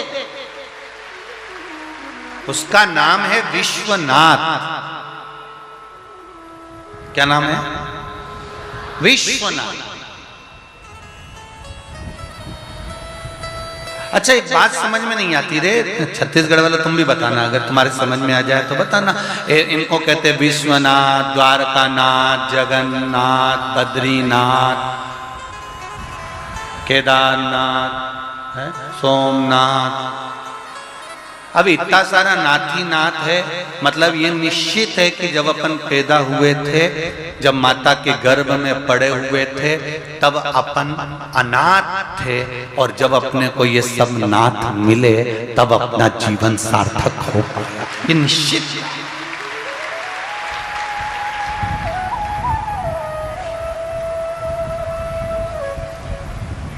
कोई कोई चला जाता है, कई लोग कहते हैं साहब देखो कोरोना में वो उनका वो बेटा चले गया, उसके छोटे छोटे बच्चे बेचारे अनाथ हो गए।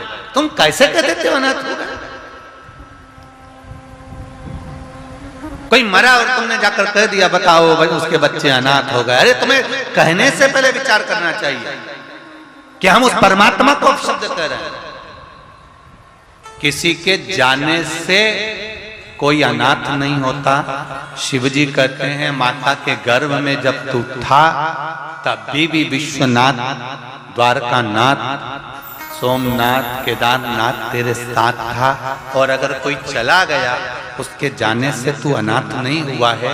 जब तक तू पृथ्वी पर है तब तक तेरे मस्तक पर विश्वनाथ है, तो फिर चिंता ही क्या? हम क्यों कहें कि वो अनाथ हो गया? हम क्यों कहें कि वो अनाथ है? उसका कोई नहीं, बेचारा अकेला, ऐसा हो गया वैसा हो गया। नहीं नहीं, वो अनाथ है ही नहीं। उसके साथ विश्वनाथ, उसके साथ द्वारकानाथ। और ये छत्तीसगढ़ की भूमि कह रही है, प्रमाण दे रही है छत्तीसगढ़ की भूमि, जिसका कोई नहीं उसका तो शंभू है यार। क्यों चिंता? ये छत्तीसगढ़ की भूमि है।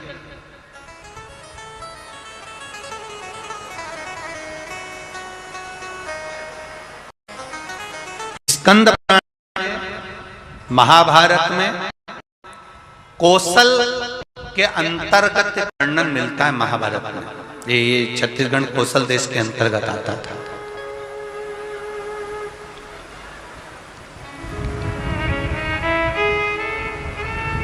महाभारत में कौशल के अंतर्गत एक वर्णन मिलता है कि, और स्कंद पुराण में भी आता है कि भगवान शिव के जो वन है, जैसे उज्जैन का महाकाल वन,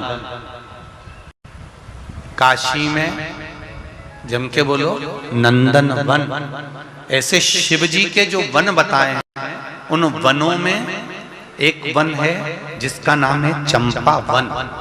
क्या नाम है? चंपा वन, जिसका नाम बाद में चंपा झर हुआ, और चंपा झर के बाद में उसका नाम चंपारण हुआ। ये बाद में नाम पड़ा है चंपारण। महादेव के जो 9 वनों का वर्णन किया जाता है, महादेव के जो वनों का वर्णन किया जाता है, उस महादेव के वन में छत्तीसगढ़ की पावन धरा पर रायपुर के पास में एक वन शिवजी का विद्यमान है जिसका नाम है चंपा वन, जिसको लोग चंपारण भी कहते हैं। ये शिवजी का। और जितने श्रोता शिव महापुराण की कथा को सुनने के लिए ये रायपुर की धरा पर श्री हनुमान जी महाराज के इस पावन प्रांगण में बैठे हुए हैं। इस कथा को थोड़ा ध्यान लगाकर सुनना। जितने लोग आस्था चैनल पर सुन रहे हैं, जितने फेसबुक यूट्यूब पर सुन रहे हैं, भगवान शंकर के जितने वन और महाभारत के कौशल के भाग में जो वर्णन किया गया वनों का, उन वनों में शिव जी के वनों में जैसे काशी को नंदन वन कहा गया है, उज्जैन को महाकाल वन कहा गया है, ऐसा एक वन शिव जी का चंपावन रायपुर के नजदीक राजिम के पास चंपा। अब कितनी महत्वता होगी उस चंपा वन की, जरा विचार करिए। काशी में नंदन वन है, इसलिए वहां पर शिवलिंग विराजमान है, उसको कोई ने बनाया नहीं, उसको किसी ने रखा नहीं, स्वयंभू है। महाकाल में महाकाल वन है, शंकर भगवान स्वयंभू हैं। उसी तरह रायपुर के नजदीक में चंपा वन है, उस चंपा वन में चंपेश्वर महादेव स्वयंभू है, उसको किसी ने बनाया नहीं है, स्वयं। इसलिए सब ध्यान लगाकर सुनना, ध्यान से। सबले बढ़िया, जरा जम के तो बोलो, सबले बढ़िया छत्तीसगढ़िया।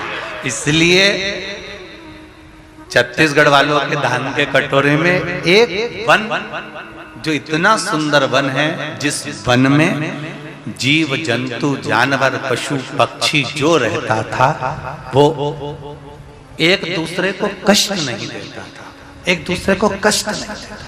आज भी छत्तीसगढ़ का एक आनंद है।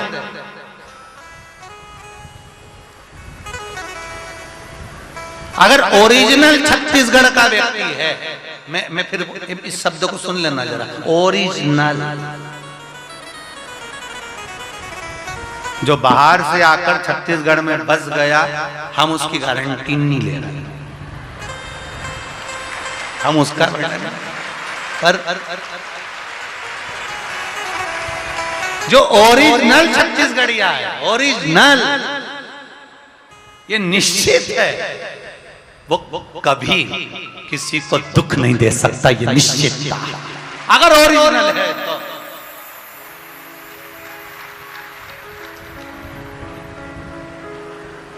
अब आजकल का जमाना में तो डुप्लीकेट तो घना सारा हो गया, तुम कहीं करोगे तो डुप्लीकेट तो चलता रहता है। पर नकली नोट कितने भी ओरिजिनल नोट की गड्डी में फंसा दो, एक आध बार चल सकता है, पर बार बार नहीं चल सकता। इसलिए ओरिजिनल होता है, इसलिए ओरिजिनल छत्तीसगढ़िया पहचान में आ जाता है कि ये ओरिजिनल है, ये दुख नहीं दे सकता, ये कष्ट नहीं दे सकता।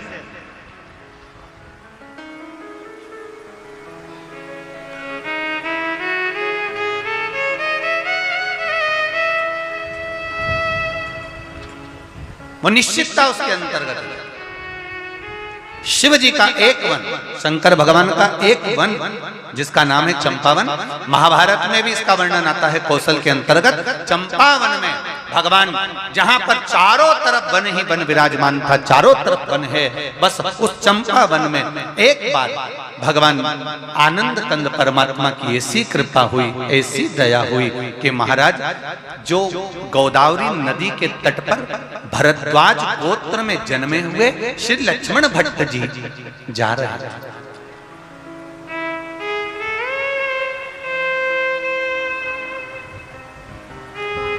जिनकी धर्म पत्नी का नाम था इल्मगारू।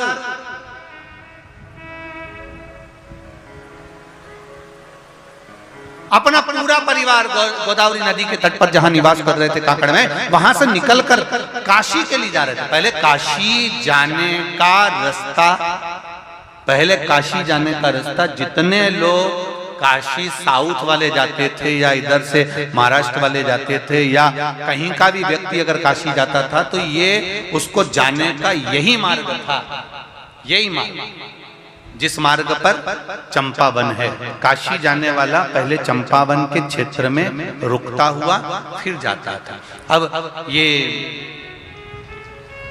इल्लमागारू के साथ में लक्ष्मण भट्ट जी और उनका पूरा परिवार भगवान शिव की भक्ति को धारण करते हुए, ब्राह्मण परिवार है, शिव भजन करता हुआ उन्होंने संकल्प लिया। लक्ष्मण भट्ट जी ने, श्री लक्ष्मण भट्ट जी ने संकल्प लिया 1.25 लाख ब्राह्मण को काशी में जाकर भोजन कराना है। 1.25 लाख ब्राह्मण को भोजन कराने का सामान लेकर, सामग्री लेकर, गाड़ी में भरकर, बैलगाड़ियों में भरकर, और सारे अपने ब्राह्मण परिवारों के साथ में, सारे भरद्वाजों के साथ में चल दिए और सारे नगरवासी भी उनके साथ जा रहे हैं। भगवत स्मरण करते करते पैदल चल रहे हैं, कोई गाड़ी से चल रहा है, भजन करते करते आराम से चलते चलते ये चंपावन के नजदीक में पहुंच गए।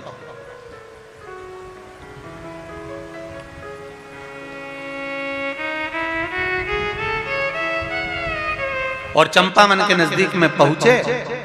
इतनी देर में चंपावन के नजदीक पहुंचते पहुंचते लक्ष्मण भट्ट जी को शाम पड़ गई, और शाम होते होते सब आगे निकल गए, और सब आगे निकले, और इल्लमागारू और लक्ष्मण भट्ट जी ये दोनों थोड़ी देर रुक गए। इल्लमागारू ने कहा, धर्मपत्नी बोली, स्वामी स्वामी, हाँ बोलो, क्या बात है? मैं गर्भस्थ हूं और मुझे ऐसा लग रहा है कि मुझे अब प्रसव पीड़ा हो गई है, और इस प्रसव पीड़ा के कारणवश मैं तकलीफ पा सकती हूं। लक्ष्मण भट्ट जी ने कहा, इल्लमा, शिव जी का नाम लो और चलो आगे। इल्लमा कहती है कि मैं अब आगे नहीं बढ़ सकती, कोई छांव ऐसी दिखे जहां मैं बैठ जाऊं। इल्लमा, इतना घना वन है, इतना घना वन है, इस वन में पशु पक्षी तक नहीं है। इतना घना वन है कि तुम मेरे को देखने के लिए भी, तुम्हें अगर मैं एक वृक्ष के पीछे चला जाऊं तो नजर नहीं आऊंगा। इतना घना वन है इल्लमा।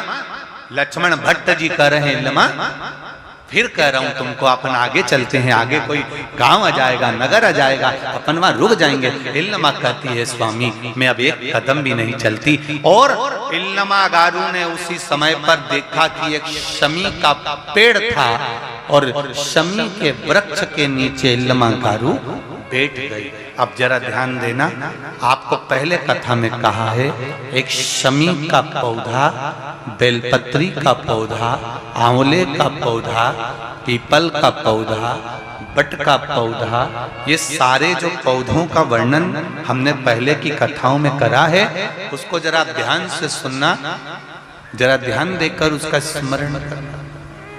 हमने पहले भी कहा इस चीज की कि बेलपत्री के पेड़ के नीचे या शमी के पेड़ के नीचे साधारणता नहीं है।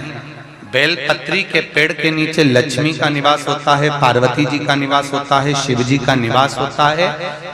पीपल के वृक्ष के नीचे 52,000 ब्राह्मणों का निवास होता है, भगवान विष्णु का और शिव जी का निवास होता है। इसलिए शिव जी का नाम एक पिपलेश्वर महादेव भी है। शमी के पेड़ के नीचे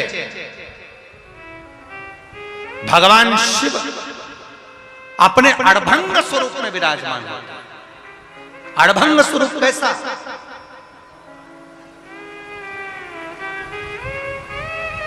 हम क्यों कहते हैं कि आप लोगों को भी पहले कहा, शमी का जो पत्ता होता है, देखा है शमी का जो पत्ता होता है, हम पहले भी कथा में कहा है, जो व्यक्ति मदिरा में डूबा रहता है, नशे में डूबा रहता है, जो व्यक्ति बहुत ज्यादा मात्रा में ये तंबाकू, गुटखा या पाउच आदि खाता रहता है और उसका गुटखा पाउच छूटने को ही तैयार नहीं होता, वो बेचारा प्रयास करता है, ऐसा नहीं है कि नहीं करता।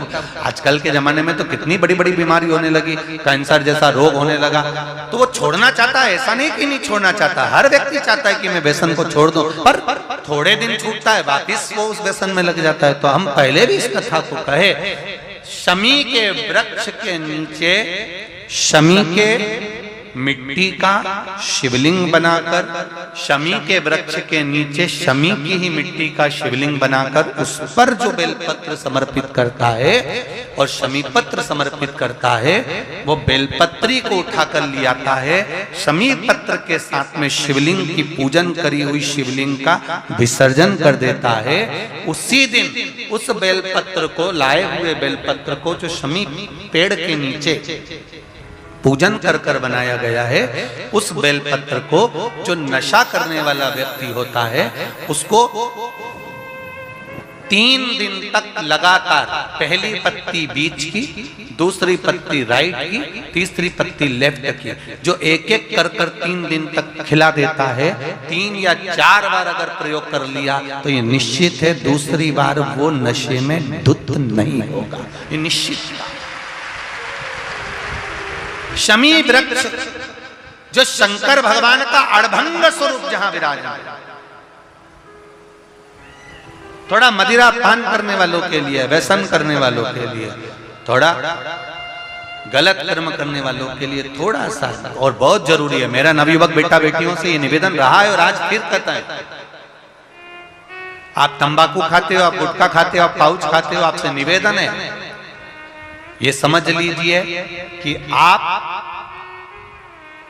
मौत की सीढ़ी पर अपना पांव रखना प्रारंभ कर दिए हो और मौत की सीढ़ी पर पांव रखा और कभी भी कोई बड़ी बीमारी आपको किसी भी समय पर घेर सकती है।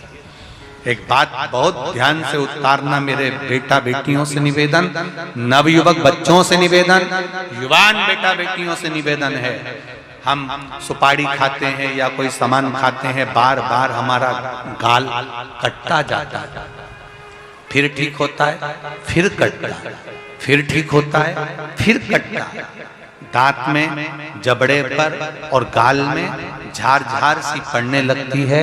धीरे धीरे धीरे धीरे 10 साल, 15 साल, 20 साल, 30 साल बाद वहां फिर घाव उत्पन्न होने लगता है। अच्छा, कई लोग कहते हैं कि पुराने लोग भी तो खाते थे, तो पुराने लोग ये तंबाकू या गुटखा नहीं खाते थे, पुराने लोग पान खाते थे, बीड़ा खाते थे।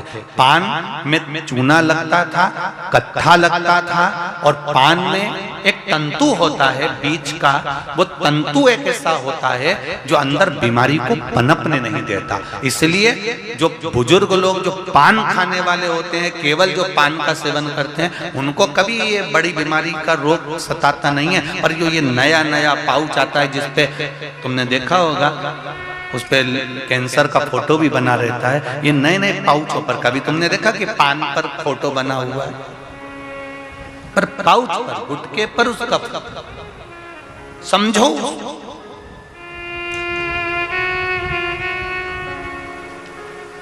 तो कौन से वृक्ष के नीचे पूजन करना है? जम के बोलिए जरा, जम के बोलो जरा। शमी वृक्ष के नीचे। रायपुर वालों को जो कथा मिली है, बड़े ध्यान से सुनना ये कथा,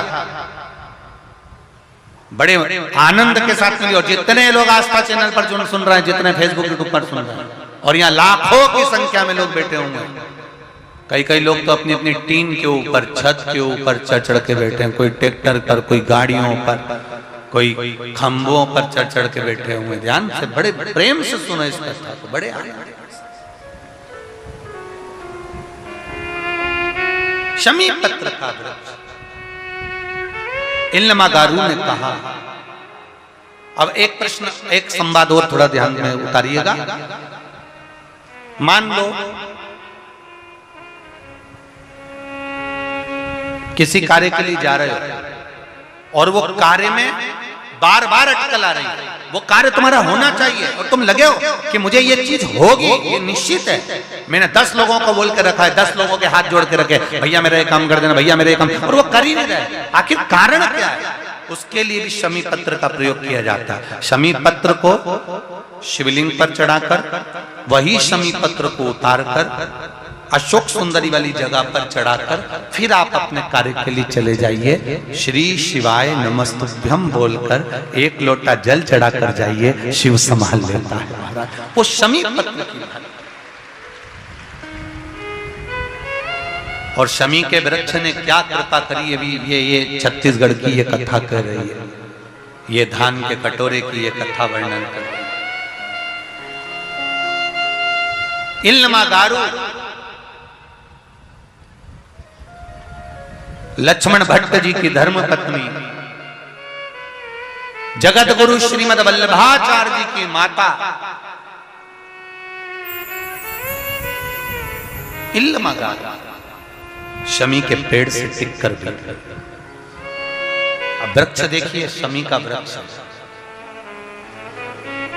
शमी के वृक्ष से इल्मा गारू टिककर बैठ गई और प्रसव पीड़ा बढ़ने लगी। लक्ष्मण भट्ट जी बोले, मैं क्या कर सकता हूं तेरे लिए? इल्मा गारू कर रही है, मुझे कष्ट बहुत हो रहा है स्वामी, मुझे कष्ट हो रहा है, कृपा करो स्वामी, मुझे कष्ट हो रहा है। इल्मा गारू चिल्ला रही है। लक्ष्मण भट्ट जी आंख से आंसू बहा रहे हैं। सबको पुकारा। उस घने वन में, उस चंपा वन में कौन मिलेगा, कौन प्राप्त?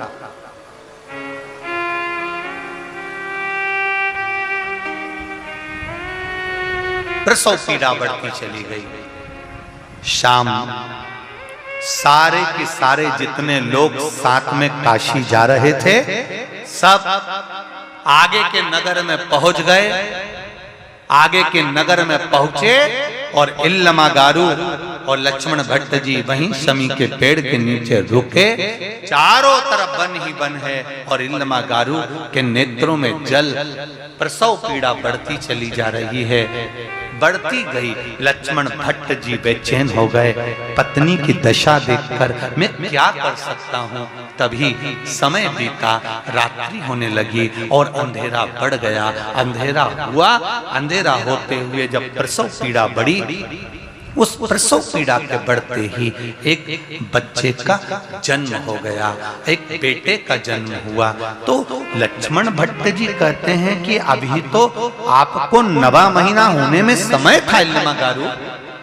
8 मासा, 8वें महीने में बच्चे का जन्म हो गया और 8वें महीने में बच्चे का जन्म हुआ। जब लक्ष्मण भट्ट जी के हाथ में बच्चा दिया है इल्मा गारू ने, जब पुत्र दिया है, तो लक्ष्मण भट्ट जी कहते हैं इल्मा इसमें तो प्राण नहीं है, इसकी श्वास नहीं चल रही है, इसकी धड़कन कार्य नहीं कर रही है, ये मर चुका है, इसके प्राण छूट गए। इल्मा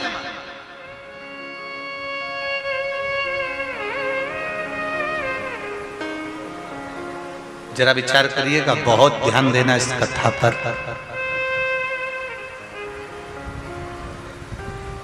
दुनिया के लोग कहते हैं कि हमें बहुत कष्ट है। शिव महापुराण की कथा कहती है मनुष्य का शरीर कष्ट को भोगने के लिए ही मिला है। कौन सुखी संसार में? कौन सुखी?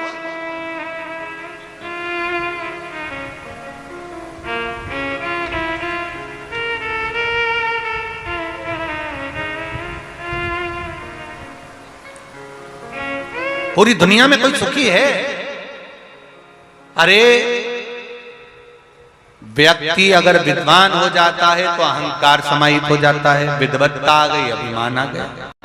और सोचिए, अगर मान लो व्यक्ति एक पद प्राप्त कर लेता है कि साहब इसने यहाँ विजय प्राप्त करी और विजय प्राप्त करी तो ये पद इसको मिल गया। वो पद पाने के बाद वो सोचता है कि अब मुझे एक और दूसरा पद मिल जाए। फिर वो सोचता है कि मैं कहीं इस मंत्र पद पर बैठ जाऊं। फिर मंत्री पद से सोचता है कि साहब मैं ये बन जाऊं। फिर वो बनते बनते उसने सोचा साहब मैं ये बन जाऊं। भगवान कहते हैं कुछ बनने की जरूरत नहीं है, अच्छे इंसान बन जाओ तो आप खुद ही अच्छे बन जाओगे, ये निश्चित है।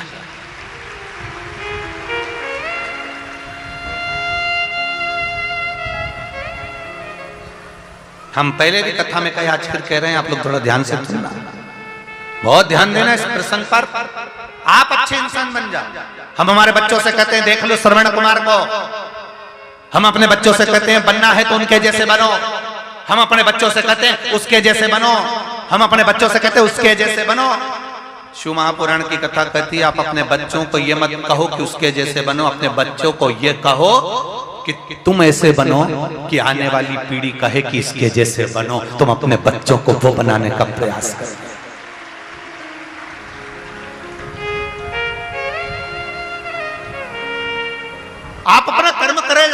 आप अपने कर्म की ओर अग्रणी होते चले जाओ। जरा विचार करिए, आज से कुछ सालों पहले का चरित्र निकाल कर देखना, जगह जगह रामचरितमानस, भागवत, गीता, स्मरण सब कुछ होता था। शिव तत्व को कौन जानता था? कौन जानता था शिव महापुराण को? शिव पुराण होती है, शिव पुराण की कथा होती है, शिव पुराण का चरित्र होता है, कौन जानता था? पर धीरे धीरे धीरे धीरे शिव महापुराण का जब विस्तार होते चले गया, लोगों के हृदय में शंकर की कथा बैठती चली गई, तो धीरे धीरे वक्ताओं ने भी, अब तो ढेर, तुम जब टीवी खोलोगे तब कोई ना कोई शिव महापुराण की कथा बाचता हुआ मिल जाएगा। शिव पुराण ने अपना विस्तार कर लिया। आप बनो, कई लोग कहते हैं उनके जैसे बनो, उनके जैसे बनो। आप अपने बच्चों को ज्ञान दीजिए कि ऐसा बनो कि तुम्हें देखकर दूसरे घर के माता पिता कहें कि इनके जैसे बनो। अपने बच्चों को ज्ञान उपदेश दो।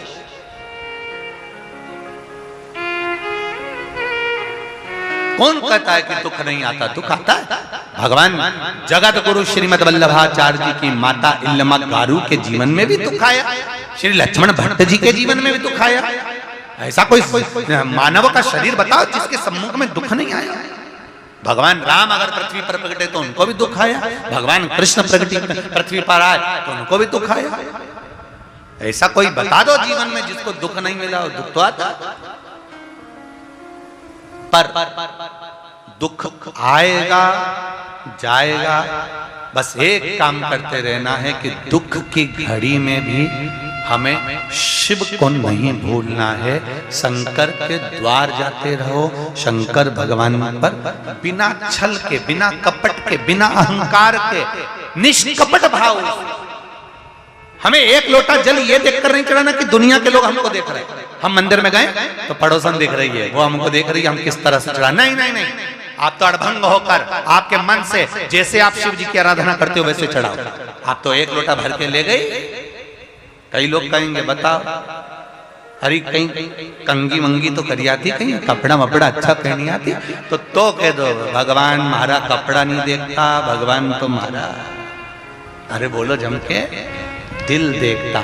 शिव जी कपड़े से कभी प्रसन्न नहीं होते, शिव जी तो अपने हृदय से प्रसन्न होते हैं। निर्मल मन सो मोही। आप निर्मल मन रखिए, भाव शुद्ध रखिए, चित्त शुद्ध रखिए, हृदय शुद्ध रखिए, मिलेगा।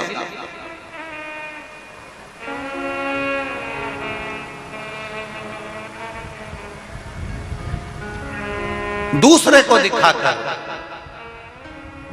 अगर हम एक लोटा जल भी चढ़ा रहे हैं तो भगवान शिव से ये लोग पशुपति व्रत करते हैं और पशुपति व्रत धारण करते हैं, तो हम उनसे एक बात हमेशा कहते हैं, आज फिर कह रहे हैं, पशुपति व्रत करने वाले को चाहिए कि सामने वाला व्यक्ति जैसा व्रत कर रहा है, अगर उसमें कुछ गलत कर रहा है तो जरूर बताओ, और वो पूछे तो, नहीं तो अपने को ये भी नहीं बोलना कि साहब तुमने पूजन गलत कर ली है।